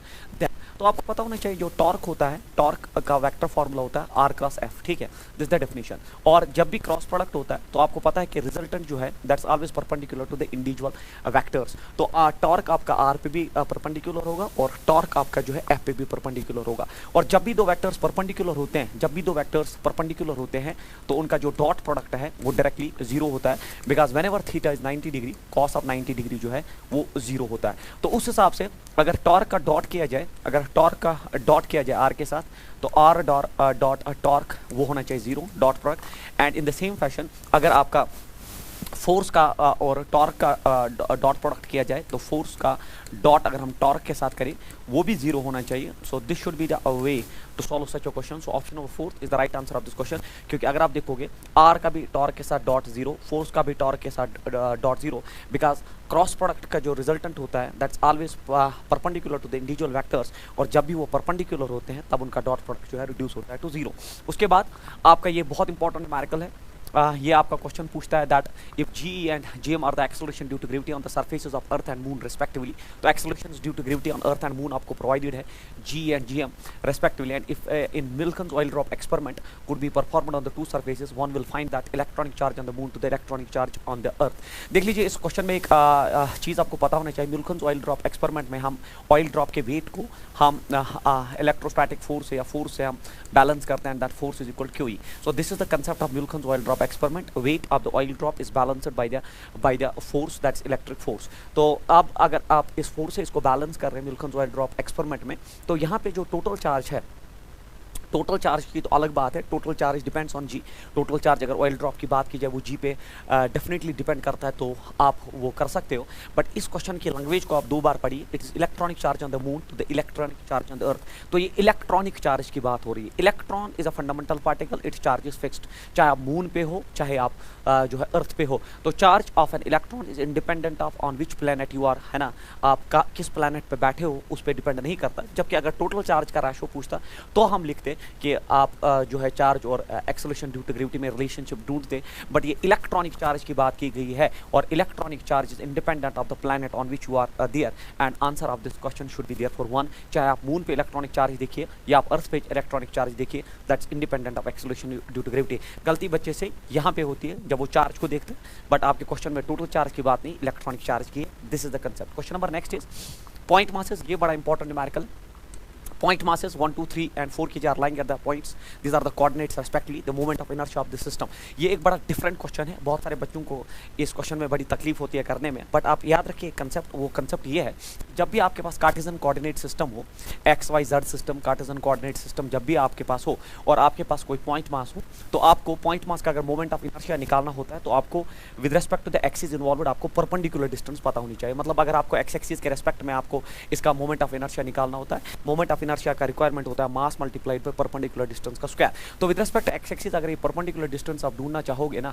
ये perpendicular distance जो है अगर आप ढूंढना चाहोगे तो ये कैसे मिलता है? ये मिलता है अगर आप यहाँ से आप देख लीजिए, अगर आप इस z को पीछे एक्स्ट्रापोलेट करें और यहाँ से y ड्रॉप करें, तो ये आपका y एक्सिस है, ये आपका z एक्सिस है। तो परपेंडिकुलर x का जो डिस्टेंस है as per Pythagoras theorem, that is जो perpendicular distance with respect to x axis for this point mass, that is root of it is y square plus z square. This is the concept of this question कि इसका जो perpendicular distance होता है with respect to x axis, that is other दो coordinates का पहले ऊपर root और उनका स्क्वायर। इसी तरह अगर आप वाई के रेस्पेक्ट में आप ये परपेंडिकुलर डिस्टेंस ढूंढते तो ये root of x square plus z square आता है। तो जो कोऑर्डिनेट इन्वॉल्वड है उसके दो बाकी जो दो कोऑर्डिनेट्स बच जाते हैं उनके रेस्पेक्ट में। इसी तरह अगर आप जेड से परपेंडिकुलर डिस्टेंस ढूंढते हो तो आपका आना चाहिए y square plus x square. This is the way. अब आपका moment of inertia with respect to x axis निकालना है। तो moment of inertia with respect to x axis बिल्कुल आप आराम से देखिए। तो आपका पहला मास जो है पॉइंट मास दैट इज 1, और फिर with respect to x axis ही देखना है आपको with respect to x axis. तो एक्स एक्सिस के हिसाब से यह आएगा आपका एक्स एक्सिस का स्क्वायर है ना, it is moment of inertia, end moment of inertia होता है मास इनटू परपेंडिकुलर डिस्टेंस का स्क्वायर। तो अगर इसका स्क्वायर किया जाए तो ये हो जाएगा एक्स स्क्वायर जो है ये हो जाएगा बराबर y square plus z square. तो आपको वाई और जेड का स्क्वायर लेके चलना है, y square and z square. तो पहला पॉइंट मास ये है और उसका वाई एंड जेड दोनों 0 है, तो ये 0 हो गया, प्लस दूसरा मास आपका 2 है, उसका वाई एंड जेड जो है वो वाई एंड जेड फिर से 0 हो गया, खत्म। प्लस तीसरा पॉइंट मास आपका जो है 3, उसका वाई एंड जेड देखो वाई का आएगा 3 का स्क्वायर दैट्स 9 और उसका तो 0 आएगा, प्लस लास्ट मास आपका इन्वॉल्व जो है दैट इज 4 और उसका अगर आप वाई एंड जेड देखोगे तो वो हो जाएगा -2 का हो जाएगा स्क्वायर दैट इज 4 और वो 0। तो ये हो जाएगा 0 cancel out, 0 cancel out, 9 3 27 plus 4 4 16, 27 plus 27 plus 16 जो है that is 43 kg metre square is the right answer of this question. तो इसका ऑप्शन जो है फर्स्ट होना चाहिए। तो कंसेप्ट भी मैंने यहाँ पे पूरा पढ़ा दिया कि जो अगर पॉइंट मास का with respect Cartesian coordinate system perpendicular distance निकालना होता है तो वो होता है root of it is y square plus other दो कोऑर्डिनेट्स का स्क्वायर, और फिर आपको मोमेंट ऑफ इनर्शिया में आर स्क्वायर चाहिए तो एक्स स्क्वायर हो गया बराबर y square plus z square. अगर ये with respect to y square बोलता तो अकॉर्डिंगली आप इसमें वाई के हिसाब से देखते वो एक्स और जेड, और अगर ये with respect to z axis पूछता तो आप अकॉर्डिंगली एक्स और वाई के हिसाब से कोऑर्डिनेट इसमें ड्रॉप करते। क्वेश्चन नंबर नेक्स्ट जो आपका है ये बड़ा इंपॉर्टेंट न्यूमेरिकल है, बड़ा इंपॉर्टेंट न्यूमेरिकल क्योंकि पूरा ग्रेविटेशन का कंसेप्ट इन्वॉल्व करता है। बोलता है imagine a light planet revolving around a very massive star in circular orbit of radius r, if the gravitational force of attraction between the planet and the star is proportional to r is power -5/2, then time period kinetic energy orbital इनकी जो है proportionality आपको develop करनी है। तो आपको यहाँ पे जो सेंट्रीपिटल फोर्स का जो आइडिया दिया है, आपको जो ग्रेविटेशनल फोर्स दिया है तो वो दिया है आपको GMM divided by r raise power 5/2। इस सिस्टम के हिसाब से r रेज पावर -5/2 हो गया, r रेज पावर 5/2।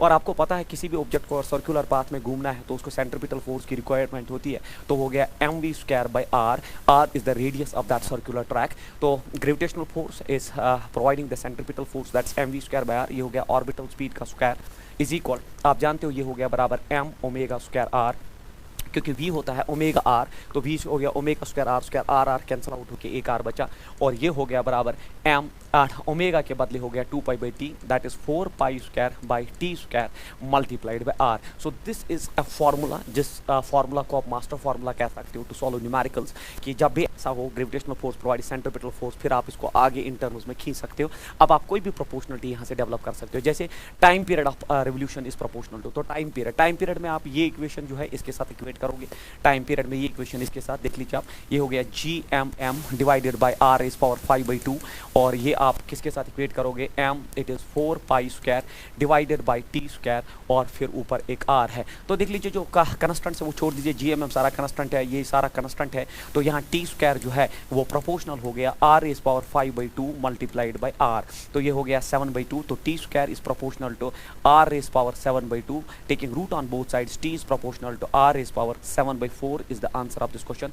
तो time period is proportional to r raise power 7/4, तो a जो है वो q के बराबर होना चाहिए। इन ऑप्शंस में a इज इक्वल q, तो उस हिसाब से सेकंड एंड थर्ड ऑप्शन चला गया, पहला और फोर्थ में जो है अभी भी जो है बना हुआ है कि कौन सा आंसर होगा इसका। इसके बाद kinetic energy planet is proportional to, kinetic energy के लिए आप क्या कर सकते हो, काइनेटिक एनर्जी को आप जानते हो kinetic energy is half of mv², तो इसको भी 1/2 से मल्टीप्लाई करेंगे, इसको भी 1/2 से मल्टीप्लाई करेंगे। अब ये काइनेटिक एनर्जी में जो चीज़ें कंस्टेंट उनको छोड़ के बाकी सारी चीज़ें देख लीजिए, 1/2 GMM सारा कंस्टेंट, 1/2 m, अच्छा ये काइनेटिक एनर्जी सारा हो गया, और यहाँ पे आप देख लीजिए 1/2 mv0 कैरी हो गया काइनेटिक एनर्जी, तो r ऊपर जाएगा, तो काइनेटिक एनर्जी जो है हम half of mv0² that is what is kinetic energy, it is proportional to, ये हो गया r ऊपर, और नीचे से r ऊपर जाएगा तो -5/2 proportionality, when base are same powers are added it is r is power it's -3/2 should be the proportionality. तो काइनेटिक एनर्जी आपका जो है प्रोपोर्शनल होना चाहिए RS पावर -3/2। तो काइनेटिक एनर्जी आप देख लीजिए RS पावर -3/2, तो आपका जो B है वो S के बराबर होना चाहिए, तो B शुड बी S। तो आप देख लीजिए BS अभी भी बिल्कुल आंसर बने हुए हैं। उसके बाद अगर आप टोटल मैकेनिकल एनर्जी भी देखें वो भी होना चाहिए, तो your total mechanical energy DBS के बराबर होना चाहिए, क्योंकि जो काइनेटिक एनर्जी का जो डिपेंडेंसी होगा वही पोटेंशियल एनर्जी का भी डिपेंडेंसी होगा और वही टोटल एनर्जी का भी डिपेंडेंसी होगा। तो इसलिए उसके हिसाब से total energy will follow the pattern that is -3/2। तो RS पावर तो DB जो है वो S के बराबर होना तो चाहिए, DB S के बराबर है। तो ऑप्शन नंबर फर्स्ट जो है इसका बिल्कुल राइट आंसर है। इवन अगर आप ऑर्बिटल स्पीड भी निकालना चाहते हो तो ऑर्बिटल स्पीड भी यहाँ से आप निकाल सकते हो। तो ये आ जाएगा ऑर्बिटल, देखिए R ऊपर जाएगा RS पावर -5/2, तो ये हो जाएगा -3/2 और फिर टेकिंग रूट इज -3/4। तो C जो है RS पावर -3/4, तो C जो है T के बराबर होना चाहिए और बिल्कुल यहाँ पे C is proportional to that what we call as T। So ये है आपका एक बहुत अच्छा क्वेश्चन है जिसमें आप ये इक्वेशन अगर आप लिख पाए तो फिर आप कोई भी प्रोपोर्शनलिटी डेवलप कर सकते हो, चाहे काइनेटिक एनर्जी हो, टाइम पीरियड हो, ऑर्बिटल स्पीड हो, कोई भी प्रोपोर्शनलिटी डेवलप की जा सकती है। क्वेश्चन नंबर नेक्स्ट जो है ये बड़ा इंपॉर्टेंट न्यूमेरिकल है। A constant force of 14 Newton is applied tangentially to the rim of a wheel of radius 20 centimeter. The wheel has moment of inertia. This moment of inertia is provided and the work done by the wheel in 4 seconds. देख लीजिए, अगर आप पहली फुर्सत में देखोगे यहाँ torque हो जाएगा बराबर R इंटू F और टॉर्क हो जाएगा R हो गया 20 सेंटीमीटर, 20 सेंटीमीटर हो गया 0.2 मीटर इंटू F आपको 40 न्यूटन दिया गया है and 4 to the 8 newton metre जो है आपको टॉर्क इसमें मिल गया और दैट्स अ कांस्टेंट टॉर्क। जैसे टॉर्क आपको मिला, बट टॉर्क आप सब जानते हो I अल्फा के बराबर है because moment of inertia is provided 8 is equal to I, moment of inertia हो गया 30 अल्फा और अल्फा हो गया बराबर 8/30। सो 2 4 ज़ा 8 2 15 ज़ा, सो अल्फा हो गया 4/15 रेडियन पर सेकंड स्क्वायर। तो जैसे अल्फा आपके पास आया उसके बाद आपको क्या चाहिए, आपको वर्क डन निकालना है। तो उस वर्क डन के लिए आपको पता है वर्क होता है टा इंटू थीटा, तो थीटा की रिक्वायरमेंट पड़ेगी और थीटा आप थर्ड इक्वेशन से निकाल सकते हो that theta is equal it is initial velocity तो 0 है, half of alpha T square के हिसाब से अल्फा आपने निकाला it is 4/15 and T square that is 4 square, 4 second का जो है स्क्वायर। तो जब आप ये थीटा इसमें ड्रॉप करोगे तो वर्क डन हो जाएगा टॉर्क आपका 8 है into 1/2 into 4/15 multiplied by 4 and multiplied by 4। तो पहली फुर्सत में यहाँ पे आप देख लीजिए ये जो है 2 and it is this thing and 8 2 16 and 16 multiplied by 16 multiplied by it is 8 2 16 16 multiplied by 16 divide by 15। तो जब आप इसको सॉल्व करेंगे तो it will reduce to 17.1 joule is the right answer of this question. ये इसका फाइनली मल्टीप्लिकेशन है but the concept involved is step wise process में पहले हमने टॉर्क डेवलप किया, टॉर्क से फिर आप आई अल्फा के हिसाब से अल्फा निकालेंगे, वर्क होता है that torque into the angular displacement third equation से इनिशियल वेलोसिटी 0, उस हिसाब से आपने इसको सॉल्व किया। क्वेश्चन नंबर नेक्स्ट आपका जो है that is A boy and a man, ये बड़ा स्टैटिक इक्विलिब्रियम का जबरदस्त क्वेश्चन है। A boy and a man carry a uniform rod of length L horizontally in such a way that boy gets 1/4 load if the boy is at one end of the rod, the distance of the man from the other end is। तो ये rod ऐसा है, आप इसको आराम से देख लीजिए, बेस्ट क्वेश्चन है स्टैटिक इक्विलिब्रियम पे।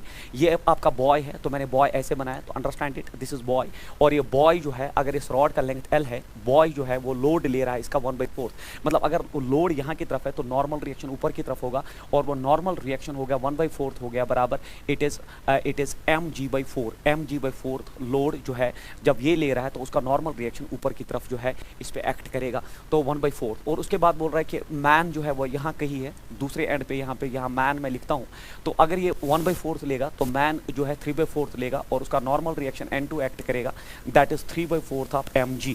तो अब उसके बाद और एक चीज़ ये है कि अगर टोटल लंबाई यहाँ से यहाँ तक L है तो आपको पता होना चाहिए जो रॉड का सेंटर ऑफ मास है तो उसका वेट सेंटर से एक्ट करेगा, मास इसका m है और सेंटर ऑफ मास से वेट एक्ट करेगा and that will be mg। अगर इस सेंटर ऑफ मास है तो यहाँ से यहाँ दूरी जो है वो L/2 होनी चाहिए और यहाँ से यहाँ मैं मानता हूँ आपको दूसरे एंड से मैन की डिस्टेंस निकालनी है, let that distance be x।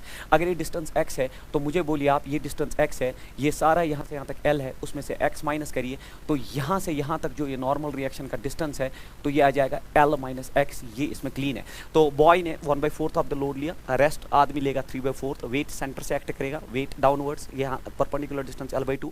आपको मैन की अदर एंड से डिस्टेंस बोलनी है, this is very important.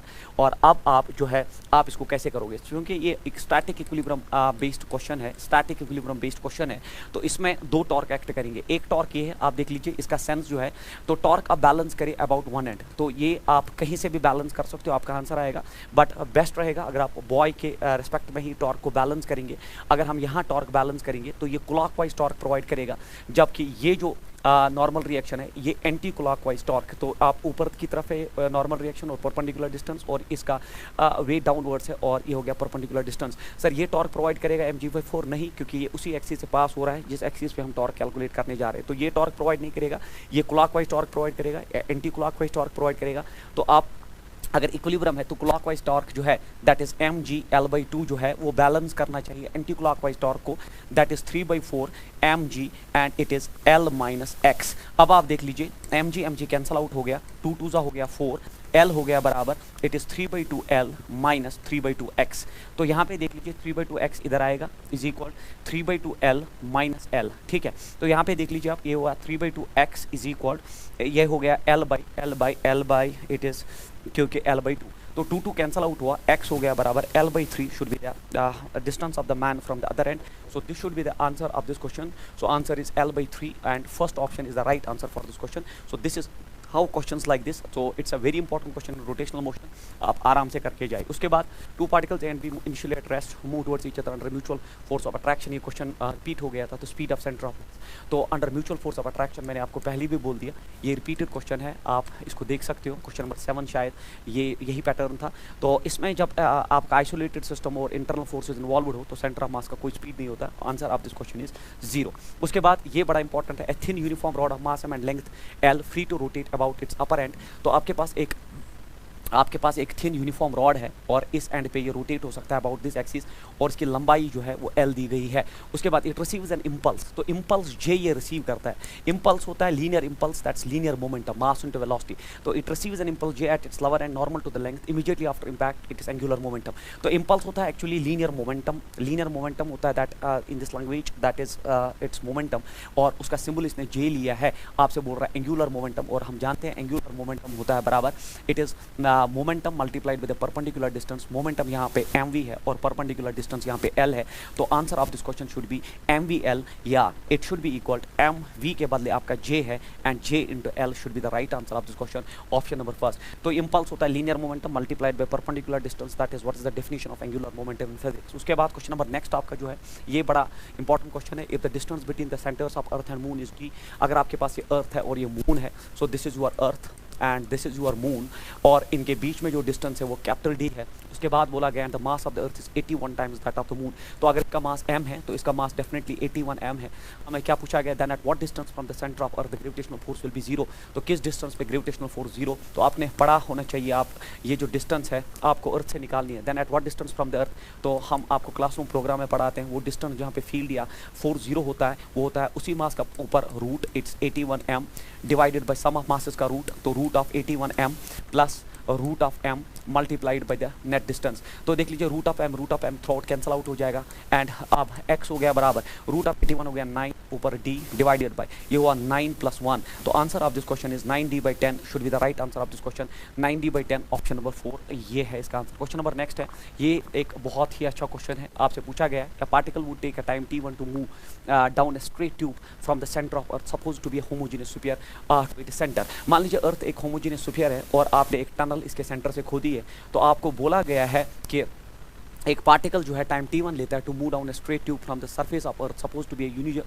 Homogeneous sphere to its centre. मतलब यहाँ से यहाँ तक अगर ये पार्टिकल चला गया, इसका टाइम t1 है, इसका टाइम t1 लग रहा है, फिर बोल रहा है the gravitational acceleration were to remain constant. अब अगर एक्सेलरेशन जो है वो कांस्टेंट रहती है then what would be t2, the ratio of the time taken would be t2। हमें आपका इसमें रेशो कैलकुलेट करना है। पहला पार्ट ये है कि आपका जो है पार्टिकल जो है इस ट्यूब से सेंटर की तरफ बढ़ रहा है, और आपको पता है जब भी हम अर्थ के थ्रू एक टनल खोद के इस पार्टिकल को छोड़ते हैं तो वो एग्जीक्यूट करता है सिंपल हार्मोनिक मोशन, और उसका टाइम पीरियड होता है बराबर 2π√r/g दैट्स 84.6 मिनट्स और 1.4 आवर्स। अब अगर आप देखो एक कंप्लीट ऑसिलेशन होता है, it is extreme to mean, फिर अनदर एक्सट्रीम, फिर बैक, तो ये t1 जो है ये टोटल टाइम का t4 है, t/4 है, चौथा हिस्सा है। तो t1 इज इक्वल t/4 के हिसाब से अब आप देखो ये हो गया 1/4 और t हो गया बराबर 2π√r/g। आर हो गया अर्थ का radius and that radius is R. अब मुझे बोलिए 2 2 हो गया 4, तो आपका T1 इमीडिएटली आ चुका है, it is pi by two बच्चों and then root of R by G, equation number first. उसके बाद दूसरा आप दूसरे केस में the gravitational acceleration were to remain constant. अब अगर acceleration due to that acceleration जो है वो कांस्टेंट रहता है टाइम T2, अब ये अब दूसरी बार अगर आप इसी केस में देखोगे, दूसरी बार यही टनल है और अब बोला जा रहा है कि सेंटर तक जाने में एक्सेलरेशन कांस्टेंट रहता है, मान लो acceleration due to gravity. Otherwise आप जानते हो कि सरफेस से अर्थ जाने में, सेंटर के जाने में acceleration due to gravity decrease होता है, चेंज होता है, बट अब इस क्वेश्चन में बोला गया है कि एक्सेलरेशन कांस्टेंट है और इस केस में जो टाइम लग रहा है T2 है। तो वो T2 आप कैसे निकालोगे? देख लो, आप जानते हो that distance s is equal, चूंकि acceleration constant, you can use equation of motion s equal to ut plus half of at square, because on what grounds you are using that, because acceleration is going to remain constant here. तो अगर acceleration constant है, acceleration constant है, a g के बराबर है या a ही है, तो इनिशियल वेलोसिटी तो जीरो है, s हो गया बराबर हाफ ऑफ,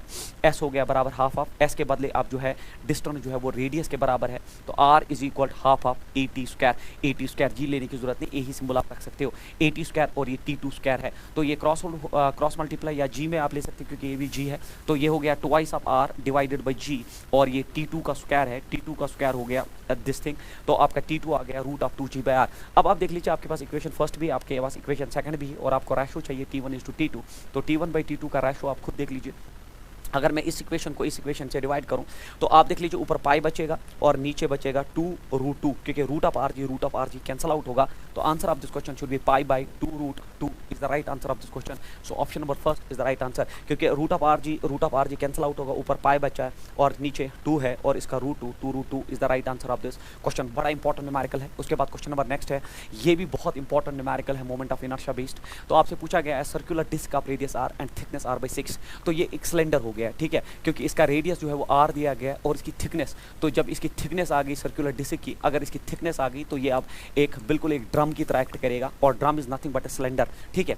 तो डिस्क है ये, और ये इसका रेडियस r है और इसका थिकनेस r बाई 6 है। हमसे क्या पूछा गया है, circular disc of radius r and thickness r by 6 has moment of inertia of about an axis perpendicular to its plane of plate and passing through its centre, it's melted and recasted into a solid sphere. आपने इसको melt किया और आपने एक solid sphere में जिसका radius मैं r मानता हूं क्योंकि दिया नहीं, आपने रिकास्ट किया, फिर आपको moment of inertia of the sphere about its diameter, आपको इसके डायमीटर पे मोमेंट ऑफ इनर्शिया होगा वो निकालना है, वो बाद की बात है। I dash is the question.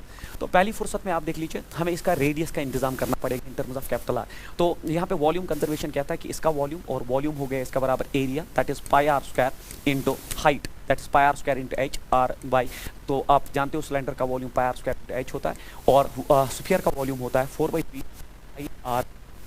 तो पहली फुर्सत में आप देख लीजिए, यहाँ पे आप जो है पाई निकाल दीजिए, पाई निकाल दीजिए, ये हो गया आपका, ये आपका हो गया है यहाँ पे 3 2 ज़ा 6, और फिर आप देख लीजिए 3 2 ज़ा 6 और 4, ये हो गया r क्यूब इज इक्वल, ये हो गया ऊपर r क्यूब डिवाइडेड बाई 8, लेकिन क्यूब रूट r जो है r बाई 2 के बराबर आ गया, तो खेल खत्म, हमने इसका रेडियस निकाल दिया और वो रेडियस जो है r बाई 2 के बराबर है। अब पहले आपका ये डिस्क का moment of inertia central axis पे होता है बराबर mr स्क्वायर डिवाइडेड बाई 2, तो डिस्क हो या ड्रम हो, moment of inertia is going to remain same about an axis passing through its centre perpendicular the plane, जो है इसका moment of inertia mr square by 2 है। बट आपने recast किया, एक स्फीयर बना दिया, अब उसका moment of inertia sir I dash होगा बराबर, अब उसका मोमेंट ऑफ इनर्शिया आप जानते हो एक सॉलिड स्फीयर का होता है 2/5 mr square, m sir m same होगा, और क्या आपने इसको मेल्ट किया और ये बना दिया, तो मास कंजर्वेशन है, मास तो जो है इसमें जो है ना ऐड हुआ ना कम हुआ, तो मास आप लिख सकते हो 2/5 mr स्क्वायर हो सकता है, बच्चा सोचे मास सेम कैसे है, तो आई डैश हो गया बराबर, इट इज 2/5 m, तो m ही है, और अब फिर r स्क्वायर के बदले आप देख लीजिए ये बनेगा r स्क्वायर बाई 4, तो ये था mr स्क्वायर बाई 2। तो अगर मैं इसको भी कर दूं mr स्क्वायर बाई 2 के हिसाब से, ये होगा 2 2 ज़ा 4, ये हो गया mr स्क्वायर बाई 2 हो गया i, तो i डैश होना चाहिए बराबर, क्योंकि mr स्क्वायर बाई 2 आप देख लीजिए यहाँ पे ये i के बराबर है, और ये हो गया बराबर i by 5 is the right answer of this question. तो i dash is i by 5, option number first is the right answer for this question. Question number next जो है, a body of mass m is situated at a distance 4 re above the earth's surface where r is the radius of earth। तो बिल्कुल यहाँ पे अर्थ का मास m है, radius of earth r है, और और एक बॉडी सिचुएटेड है एट अ हाइट ऑफ, तो इसका ख्याल रखिए, यहाँ बच्चे गलती करते हैं, और it is 4 RE is the height from the surface of earth. How much energy is to be given to the body so that it may escape.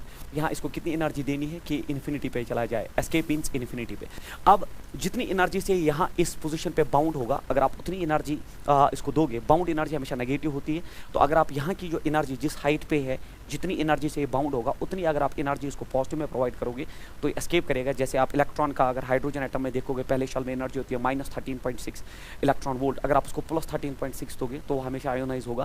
That's what is the concept of ionisation, and यहाँ पे escape का भी यही concept है। आपको height देके है, height मतलब वहाँ पोटेंशियल एनर्जी है, और पोटेंशियल एनर्जी जो है होता है बराबर -GMM divided by distance from centre to centre. तो 4 RE प्लस RE हो गया बराबर 5 टाइम्स RE, तो this is the potential energy. So ये नेगेटिव है, अगर आप इतना प्लस वैल्यू में दोगे तो टोटल बनेगा 0, तो it is 5M this divided by it is बच्चे, अगर आप इसका टोटल इतना दोगे पॉजिटिव में तो plus it is GMM divided bye 5 RE should be the right answer of this question. जिस एनर्जी बाउंड है तो GM है ही नहीं, इसमें GM है ही नहीं, तो GM हम जानते हैं ये GR² के बराबर होता है by the formula that G is equal to GM by R², acceleration due to gravity. तो GM हमेशा GR² के बराबर होता है, और मल्टीप्लाइड बाई स्मॉल m, ये नीचे 5 times RE radius of earth, एक radius of earth cancel, it is MGRE divided by 5 should be the right answer of this question.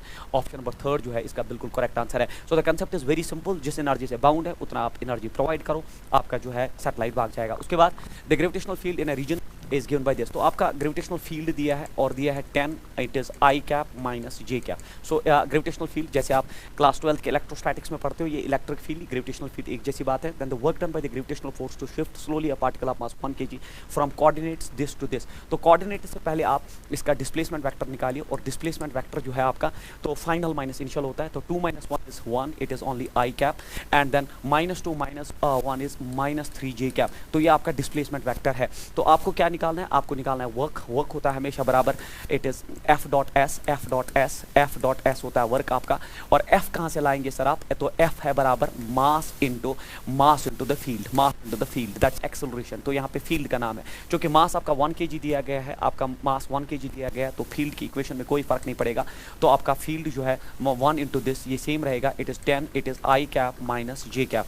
अब आपको वर्क डन निकालना था, तो आपको कुछ नहीं करना था, it is 10 into it is I cap minus J cap, उसका डॉट आपको करना है S के साथ, और S जो है आपका it is I cap minus 3J cap. तो इसका डॉट करिए आप, तो ये हो गया बराबर 10 I cap minus 10 I cap, and I cap it's only 10 here, it is 10 here, and 10 J cap, और ये हो गया minus minus plus it is 30, और वर्क डन हो गया बराबर 40 joule should be the right answer of this question.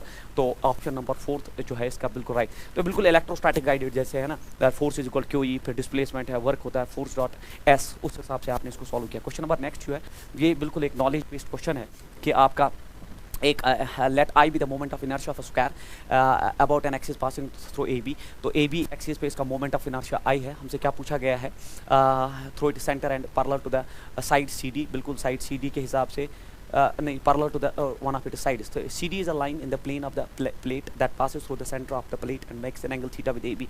तो ये एंगल थीटा पे एक लाइन एग्जिस्ट कर रही है CD, हमें moment of inertia about CD। देख लीजिए यार, आप कोई भी लाइन इस प्लेन में ड्रॉप करिए, मोमेंट ऑफ इनर्शिया किसी भी थीटा पे ड्रॉप करिए, चूंकि सिमेट्रिकल बॉडी है, और सिमेट्रिकल बॉडीज में आप किसी भी एंगल पे इसको रोटेट करिए, moment of inertia is not going to change, the answer will remain same. ऐसे क्वेश्चंस आपने पढ़े होने चाहिए, सिमेट्री बेस्ड क्वेश्चंस है। आप किसी भी एंगल पे अगर आप इसको रोटेट करते हैं, मोमेंट ऑफ इनर्शिया पे कोई फर्क नहीं पड़ता है जब तक बॉडी इन्वॉल्व जो है सिमेट्रिकल है। So answer is I। उसके बाद the value of acceleration due to gravity at a place is 9.8 if the size of the earth suddenly shrinks to half but the density remains unchanged, then the value of G at that place is. तो यहाँ पे density वाला formula आपको लेना पड़ेगा, 4/3 pi G रो R, मास वाला नहीं क्योंकि डेंसिटी है। अब आपको बोला जा रहा है density is constant, 4/3 pi G तो पहले ही कंस्टेंट है, G is directly proportional to R, G is directly proportional to R। अगर रेडियस ही आधा हुआ तो एक्सेलरेशन खुद ब खुद आधी होगी। तो आपका जो है रेडियस आधा हुआ और आपसे पूछा जा रहा है, आपसे पूछा जाए if the size of the earth suddenly shrinks to half, अगर रेडियस आधा हुआ एक्सेलरेशन ड्यू टू ग्रेविटी खुद आधी हो जाएगी। Option number first 4.9 is the right answer of this question, क्योंकि ये एक्सेलरेशन बेस्ड जो है डेंसिटी बेस्ड क्वेश्चन था। ये बड़ा इंपॉर्टेंट न्यूमेरिकल है। क्वेश्चन नंबर 41 और इसमें क्वेश्चन कंसेप्ट ये है, the mass m slowly moves the mass m moves in a circle on a smooth horizontal plane with velocity v naught at an तो velocity v naught से mass m move कर रहा है circular path में and radius is r naught. The mass is attach to a string, आपने mass attach किया to a string which passes through a hole in the plane as shown. तो ये नीचे whole से ये स्ट्रिंग जो है आपके हाथ में, और आप इस स्ट्रिंग को ऐसे घुमा के इस मास को एक सर्कुलर पाथ में घुमा रहे हैं जिसका रेडियस आर नॉट है, स्पीड वी नॉट है और मास एम है। आपको बोलना है the tension in the string increases gradually and finally it moves in a circle of radius r naught by 2। तो अब आपने क्या किया, आपने जो है बढ़ा दिया, उसकी वजह से अब जो फाइनल रेडियस है वो आर नॉट बाई 2 हो गया। हमें बोलना है final value of kinetic energies. देख लीजिए इस क्वेश्चन का एक ही कंसेप्ट है, वो ये है कि यहाँ से जो फोर्स एक्ट करता है that is tension, and this tension is a radial force. Tension is a radial force. Tension क्योंकि आपके हाथ से ट्रांसफर हो रहा है, और अब आपके हाथ से जब ट्रांसफर हो रहा है और वही इसको सर्कुलर पाथ में घुमा रहा है, और यहाँ पे आप देख लीजिए टेंशन रेडियस एक्ट कर रहा है, ऐसे फोर्सेस को हम रेडियल फोर्सेस कहते हैं। और जब भी फिजिक्स में रेडियल फोर्स होता है वो टॉर्क प्रोवाइड नहीं कर, तो एंगुलर मोमेंटम इज कांस्टेंट, तो external torque involved is zero, therefore angular momentum is constant. Momentum constant इस क्वेश्चन में है। अगर एंगुलर मोमेंटम इस क्वेश्चन में कांस्टेंट है तो initial angular momentum should be equal to the final angular momentum is the concept. Initial angular momentum हो गया m, स्पीड है v नॉट, रेडियस है r naught, final angular momentum mass is same. अब आपका जो है स्पीड जो है वो पता नहीं क्या है v डैश, और आपका रेडियस जो है वो आधा हो चुका है r नॉट बाई 2, ऐसा लैंग्वेज आपके क्वेश्चन में दिया है। m कैंसिल आउट होगा, r नॉट कैंसिल हुआ, तो v डैश हो गया बराबर 2v नॉट। जैसे फाइनल स्पीड आई, काइनेटिक एनर्जी होता है बराबर half of m v dash square. तो आपका इक्वेशन डेवलप हुआ half of m v dash square हो गया बराबर 4v नॉट का स्क्वायर। ये हो गया 2 2s of 4 and answer is twice of m v naught square to be the final kinetic energy. Option number 2 is the right answer of this question. One of the quality question है ये, इसमें आपको पता होना चाहिए that tension is a radial force here, doesn't provide, it's not providing any torque and therefore angular momentum is constant. उसके बाद आपका क्वेश्चन नंबर नेक्स्ट जो आपका वो ये है, if the radius of the earth be 6400 kilometre and gravitational acceleration is this, then what should be the angular velocity of the earth so that the weight of a body at equator become 0। तो आपको पता होना चाहिए acceleration due to gravity rotational effect होता है g minus r omega square cos square phi. So उसके बाद आपको बोला जा रहा है इक्वेटर पे, तो ये वेट 0 बनने के लिए आपका g डैश 0 होना चाहिए, it is g minus r omega square. तो r ओमेगा स्क्वायर क्योंकि आपका वेट 0 हो रहा है उसके लिए एक्सेलरेशन 0 होना जरूरी है, r ओमेगा स्क्वायर जो है आपके g के बराबर होना चाहिए। और आपसे पूछा जा रहा है कि एंगुलर स्पीड कितनी होनी चाहिए कि आपका जो वेट है वो 0 हो जाए, तो इसमें वैल्यूज ड्रॉप करने पड़ेंगे। तो g हो गया 10 और रेडियस हो गया 6400 kilometre, that is 10 rays power 3। अगर आप देखोगे ये एक जीरो कैंसिल आउट होके ये बनेगा root of 1 by it is, अगर मैं यहाँ लिखूँ ये 10 रेज़ पावर 2 है, 10 रेज़ पावर 4, अगर मैं लिखूँ 64 इंटू 10 रेज़ पावर 4, अब आप देख लीजिए ये हुआ 1 बाई या 1 बाई के हिसाब से root of 1 is 1 and then 64 का रूट हो गया 8, 10 रेज़ पावर 4 का रूट होता है 100, तो 1 बाई 800 रेडियन पर second should be the answer of this question. ये बिल्कुल एक अच्छा क्वेश्चन है जिसमें आप किस एंगुलर स्पीड से घुमाओगे सो दैट इक्वेटर वाली चीज़ें अपना वजन खो दे, so this should be the angular speed. उसके बाद क्वेश्चन नंबर नेक्स्ट आपका है 2 point masses of mass 4m and m respectively separated by distance d are revolving under mutual force of attraction, ratio of their kinetic energy। इसको बोलते हैं double star system. ये मैं मानता हूँ सबसे मोस्ट इंपॉर्टेंट है, ऐसे क्वेश्चंस को हम डबल स्टार सिस्टम कहते हैं, डबल स्टार सिस्टम। और डबल स्टार सिस्टम जो है ग्रेविटेशन में एक बहुत ही अच्छा क्वेश्चन पूछा जाता है। देखिए 2 point mass of mass 4m and m respectively separated by distance d, तो देख लीजिए आपके पास एक मास 4m है बच्चों और दूसरा मास आपका m है, और फिर ये separated by some distance d जो है वो मूव कर रहे हैं under mutual force of attraction. तो म्यूचुअल फोर्स ऑफ अट्रैक्शन की वजह से ऐसा हो रहा है। Ratio of their kinetic energies will be, देख लीजिए जब भी ये मूव करें तो अगर आप देखोगे इनका कहीं सेंटर ऑफ मास होगा और सेंटर ऑफ मास के रेस्पेक्ट में ही ये घूमेंगे।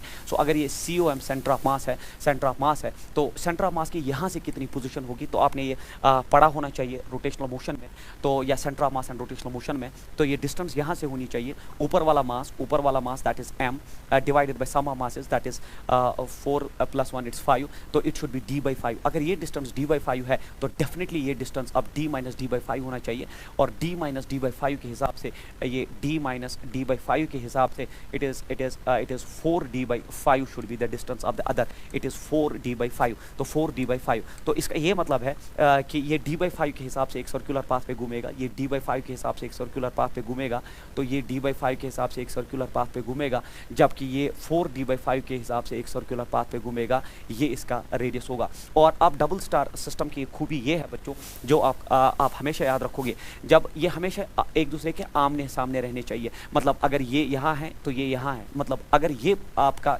ये जो है यहाँ आ गया, अगर ये वाला मास यहाँ आ गया तो डेफिनेटली ये मास यहाँ आना चाहिए और हमेशा ऐसे रहने चाहिए। This is their story. In the same fashion अगर ये मास यहाँ आया तो दूसरा मास जो है इसके अपोजिट में आना चाहिए, तब जाके वो under mutual gravitational attraction revolve करेंगे। अब हमें इनका काइनेटिक एनर्जीज का रेशो निकालना है। अब इसमें ये मसला है कि जितना ये एंगल रोटेट करेगा उतना ये भी एंगल रोटेट करेगा, और काइनेटिक एनर्जी का जो कंसेप्ट है इसमें काइनेटिक एनर्जी रोटेशनल होगी involve sir, and that will be 1/2 I omega square.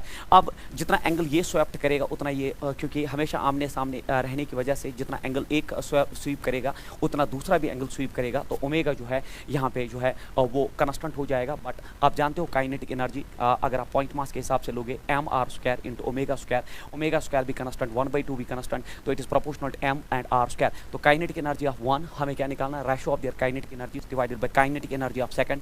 अब मासेस का रेशो जो है 2 point masses of masses 4m and m, तो मैं लिखूंगा ऊपर 4m डिवाइडेड बाय m, और फिर उनकी डिस्टेंसेस का स्क्वायर आप देख लीजिए। पहले का 4m का डिस्टेंस जो है वो d/5 का स्क्वायर हो जाएगा, ऊपर d/5 का स्क्वायर, और नीचे जो है वो 4d/5 का स्क्वायर हो जाएगा, 4d/5 का स्क्वायर। अगर आप इसको सॉल्व करोगे आराम से तो यहाँ पे आप देख लीजिए कैंसिलेशन करेंगे, mm कैंसिल आउट होगा, d स्क्वायर कैंसिल आउट होगा, ये हो गया 4:1, और ऊपर देख लीजिए ये हो जाएगा ये 1/5, और ये हो जाएगा 1/5, और ये हो जाएगा ऊपर 25/4, ठीक है। तो ये 4 कैंसिल होगा, इट इज़ 5 1 5 5, ये 25/16 कितना सॉल्व होके हो जाता है ये, मैंने कहा कि इट इज़ 4 1 दिस, ये हुआ 1/5, ये हुआ 1/25, एक सेकंड बच्चों थोड़ा सा जल्दी में कर रहा हूँ शायद, तो ये हो गया आपका 4:1, ये हो गया 1/25 मल्टीप्लाइड बाय, तो ये हो जाएगा 25 डिवाइडेड बाय 16, हाँ 25 4 1 4 4, सो 1:4 should be the right answer, option number first. इसको डबल स्टार सिस्टम कहते हैं, मोस्ट इंपॉर्टेंट न्यूमेरिकल है, इसकी थ्योरी आप अच्छे से घर में पढ़िए, और ये क्वालिटी क्वेश्चन है जो इस एग्जाम में पूछा गया था। उसके बाद क्वेश्चन नंबर नेक्स्ट आपका जो है, consider system of two particle system with particles having mass m1 and m2 if the first particles push it towards the, तो दो पार्टिकल्स है आपके पास, आपके पास दो पार्टिकल्स है m1 एंड m2, और they having mass m1, if the first particle is push it towards, मतलब इनका कहीं सेंटर ऑफ मास तो होगा, और आपसे पूछा गया है if the first particle is push it towards the centre of mass through a distance d, अगर इसको सेंटर ऑफ मास की तरफ through a distance d push कर दिया गया, then by what distance should the second particle be moved so as to keep the centre of mass at the same position, तो ये इसको किस डिस्टेंस से यहाँ आना होगा। तो सीधी सी बात है, जब ये इस तरफ पुश होगा और ये इस तरफ पुश होगा और सेंटर ऑफ मास शिफ्ट नहीं होना चाहिए, तो आपको पता होना चाहिए this thing m1d then minus, क्योंकि अपोजिट डायरेक्शन में आ रहा है, m2x इज इक्वल, मतलब there should be no change in the position of the centre of mass, that's why 0, तो ये पॉजिटिव है, ये नेगेटिव है, और सेंटर ऑफ मास में कोई चेंज नहीं है, तो आप m1d is equal to m2x, और x होना चाहिए बराबर फिर m1 divided by m2 multiplied by d, is the right answer of the question, option number 3 जो है बिल्कुल इसका सही आंसर है। क्वेश्चन नंबर नेक्स्ट आपका, बिल्कुल आप डायग्राम से इस चीज़ को उड़ा सकते थे। एंगुलर मोमेंटम का कंसेप्ट ये होता है, that's momentum multiplied by perpendicular distance about the point जिस पे आप कैलकुलेट करने जा रहे हो। Particle of mass moves along the line PC, तो PC लाइन पे with velocity v as the figure, what is the angular momentum of the particle about O, तो आपको अबाउट O एंगुलर मोमेंटम निकालना है। तो हो गया linear momentum, that's mass into velocity multiplied by this perpendicular distance, तो बाकी सारी चीज़ें इसमें जो है ये L देने का कोई मतलब ही नहीं है, ये परपेंडिकुलर डिस्टेंस, तो एंगुलर मोमेंटम डायरेक्टली जो है वो होना चाहिए मास into velocity momentum multiplied by perpendicular distance about origin, that is small l, so mv into small l is the right answer of this question. This is the concept of angular momentum. Question number next आपका जो है that is this, the acceleration of a body due to the attraction of earth radius r at a distance 2r from the surface of earth is g is the acceleration due to gravity at the surface of the earth, तो हमें क्या निकालना है, acceleration due to gravity, the acceleration of a body due to attraction of earth radius r, तो आपका अर्थ है जिसका radius r है, मास m है, तो हमें acceleration due to gravity at a distance 2r from the surface of earth, तो at a height of 2r from the surface of earth acceleration due to gravity, तो हाइट दी है, तो acceleration due to gravity at some height होता है g dash equal g divide by 1 plus h by r का whole square, ये आपको बिल्कुल मान याद होना चाहिए, it is g divide by 1 plus h, h तो डायरेक्टली हाइट दिया गया है, that is 2r divided by r का whole square, r cancel out, ये हुआ 3 का square, answer should be g by 9 is the right answer of this question G/9। बिल्कुल formula based question आराम से किया जा सकता था। A planet has mass 1/10 of that of earth while radius 1/3 of that of earth. तो mass, तो planet का मास ऑफ अर्थ, तो mass of planet is equal to 1/10 of that of mass of earth and radius of planet is 1/3 of radius of earth. So a planet has mass 1/10 of that of earth while radius 1/3 that of earth. If a person can throw a stone on earth to a height of 90 meter, अगर एक आदमी surface of अर्थ पे stone को 90 metre high fire कर सकता है, 90 metre high fire कर सकता है, हमें बोलना था, then he will be able to throw the same stone on the planet to a height. तो उस प्लैनेट पे किस हाइट पे वो फायर करता। तो इसका क्वेश्चन ये है, आपको काइनेमैटिक्स का कंसेप्ट क्लियर होना चाहिए। अगर एक ऑब्जेक्ट को ऊपर की तरफ फायर करते हैं विद सम स्पीड, तो वो जो हाइट पकड़ता है, वो हाइट होता है बराबर u²/2g। This is the concept. तो u² is equal to gh। और अगर आप देखोगे इस क्वेश्चन में आदमी इन्वॉल्व सेम है, तो वेलोसिटी फायरिंग सेम है, 2 सेम है, तो इसका प्रोडक्ट जो है इस क्वेश्चन का gh का प्रोडक्ट कांस्टेंट होना चाहिए दोनों प्लैनेट्स पे, क्योंकि आदमी इन्वॉल्व सेम है, वेलोसिटी इन्वॉल्व सेम है, 2 सेम है, gh का प्रोडक्ट सेम है। तो ये हो जाएगा gphp is equal it is gehe। So this product you have to solve. gp हो गया gm/r², तो ये हो गया gmp/rp का स्क्वायर, rp का square into hp is equal, ये हो गया MERE का स्क्वायर इंटू HE। तो जी कैंसल आउट हुआ। और फिर आप देख लीजिए, हमें हाइट ऑफ प्लैनेट निकालना, हाइट ऑफ प्लैनेट हमें निकालना है, तो क्रॉस मल्टीप्लाई करेंगे, तो ये बनेगा RP/RE का होल स्क्वायर, RP/RE का होल स्क्वायर। और फिर मेरे बच्चों यहाँ पे अब ME/MP है, ME/MP है, और यहाँ पे HE है। तो अब आप वैल्यूज आराम से ड्रॉप करिए। HP देख लीजिए आप, RP/RE, तो देख लीजिए RP/RE 1/3 का होल स्क्वायर हो गया, ये हो गया 1/3 का होल स्क्वायर मल्टीप्लाइड ME/MP। तो अगर आप ME/MP देखेंगे तो वो सीधे 10 होता है, मल्टीप्लाइड बाई 10, और 90 मीटर हाइट ऑन अर्थ, तो ये हो गया 1/9। तो 9 10 90 एंड HP हो गया 100। तो 100 मीटर इज द हाइट जो वो उस प्लैनेट पे फायर करेगा। That's a very important question. पहले काइनेमैटिक्स और फिर ग्रेविटेशन का प्रोडक्ट जो है बड़ा इंपॉर्टेंट। उसके बाद ये है बिल्कुल फार्मूला बेस्ड या concept based, parallel theorem based numerical है। आपको ये 2 spheres each of mass m and radius r/2 are connected with the massless. तो स्फीयर जब दिया गया और ये नहीं बोला गया कौन सा स्फीयर है, तो convention is take as solid sphere. ये आपको इस स्टेज ऑफ प्रिपरेशन पे तो ज़बानी पता होना चाहिए। इनके रेडियस r/2 है, मासेस दोनों के सेम है। What will be the moment of inertia about an axis passing through centre of one of the end perpendicular. तो उस एक्सिस पे अगर आप y एक्सिस पे मोमेंट ऑफ इनर्शिया निकालना चाहते हो, तो कंसेप्ट ये है बच्चे, पहली फुर्सत में इसका moment of inertia about the central axis, क्योंकि पैरेलल थ्योरम में सेंट्रल एक्सिस पे, और इसका मोमेंट ऑफ इनर्शिया हो गया बराबर 2/5 सॉलिड स्फीयर का mr², r² हो गया r/2 का square, mr² plus mr²। m हो गया इसका mass, parallel theorem mass multiplied by perpendicular distance जो है दैट इज 2r का होल स्क्वायर, और मल्टीप्लाइड बाय तो ये हो गया 1, ये हो गया इसका, प्लस उसका अपना जो है moment of inertia that is 2/5 m, 2/5 m, 2/5 it is 2/5 m, और उसका r दैट इज r/2 का होल स्क्वायर। तो अपना मोमेंट ऑफ इनर्शिया, इसका moment of inertia plus parallel theorem. अब आप इसको सॉल्व करिए आराम से। ये हो गया बराबर 2/5, ये हो गया mr² डिवाइड बाय 4, प्लस ये हो गया बराबर 4 times mr² plus it is 2/5 mr²। तो मैं इसी को 2 से मल्टीप्लाई करता हूँ, तो ज़्यादा हम आगे इसको नहीं खींचते, r²। ये हो गया 4/5 mr², 4/20 एक्चुअली इट इज़ 4/20 शायद, 4/20 ये हो गया mr² प्लस होना चाहिए 4 टाइम्स mr²। तो ये हो 4/20, मैंने 50 लिख दिया, 4/20 mr²।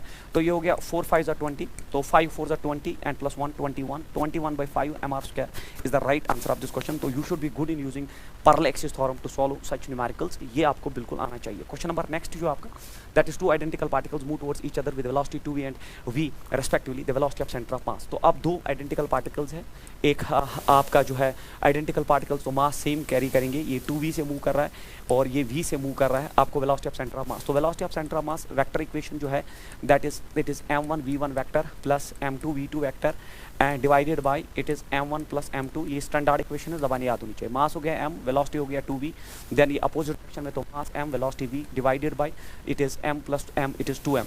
तो 2mv में से mv, तो it is mv divided by 2m, mm cancel. तो answer of the centre of mass should be v/2 is the right answer of this question. Question number last is, ये assertion reason है, the condition of equilibrium for a rigid body. देख लीजिए rigid body के 2 types of equilibrium हो सकते हैं, translational भी हो सकता है, रोटेशनल भी हो सकता है। तो वही है ट्रांसलेशनल इक्विलिब्रियम, सीधी सी बात है, summation of forces should be 0, तब जाके ट्रांसलेशनल इक्विलिब्रियम एस्टैब्लिश होता है। रोटेशनल इक्विलिब्रियम तब होता है जब net torque on the body 0 होता है। बिल्कुल असर्शन करेक्ट है, असर्शन में कोई तकलीफ नहीं है। Rigid body must be in equilibrium under the action of two equal and opposite. Must भी गलत है, अगर मैं भी लिखता तो ठीक है, क्योंकि अगर मल्टीपल फोर्सेस भी बैलेंस करके नेट 0 बना देते हैं तभी इक्विलिब्रियम एस्टैब्लिश होता है। तो assertion is correct but reason is false. तो assertion is true but reason is false is the answer of this question, and this completes our interaction. तो अगर आप इस interaction को अच्छी तरह से देखोगे, कुछ चीज़ें ऐसी मैंने इसमें ऐड की है जो आपके फाइनल नीट में जो आपको बिल्कुल हेल्प कर सकती है। और थैंक यू सो मच, मुझे लगता है आपको अच्छे से समझ आया होगा। तो you continue for your this जो नेक्स्ट एग्जाम है उसके लिए तैयारी करिए। Thank you so much.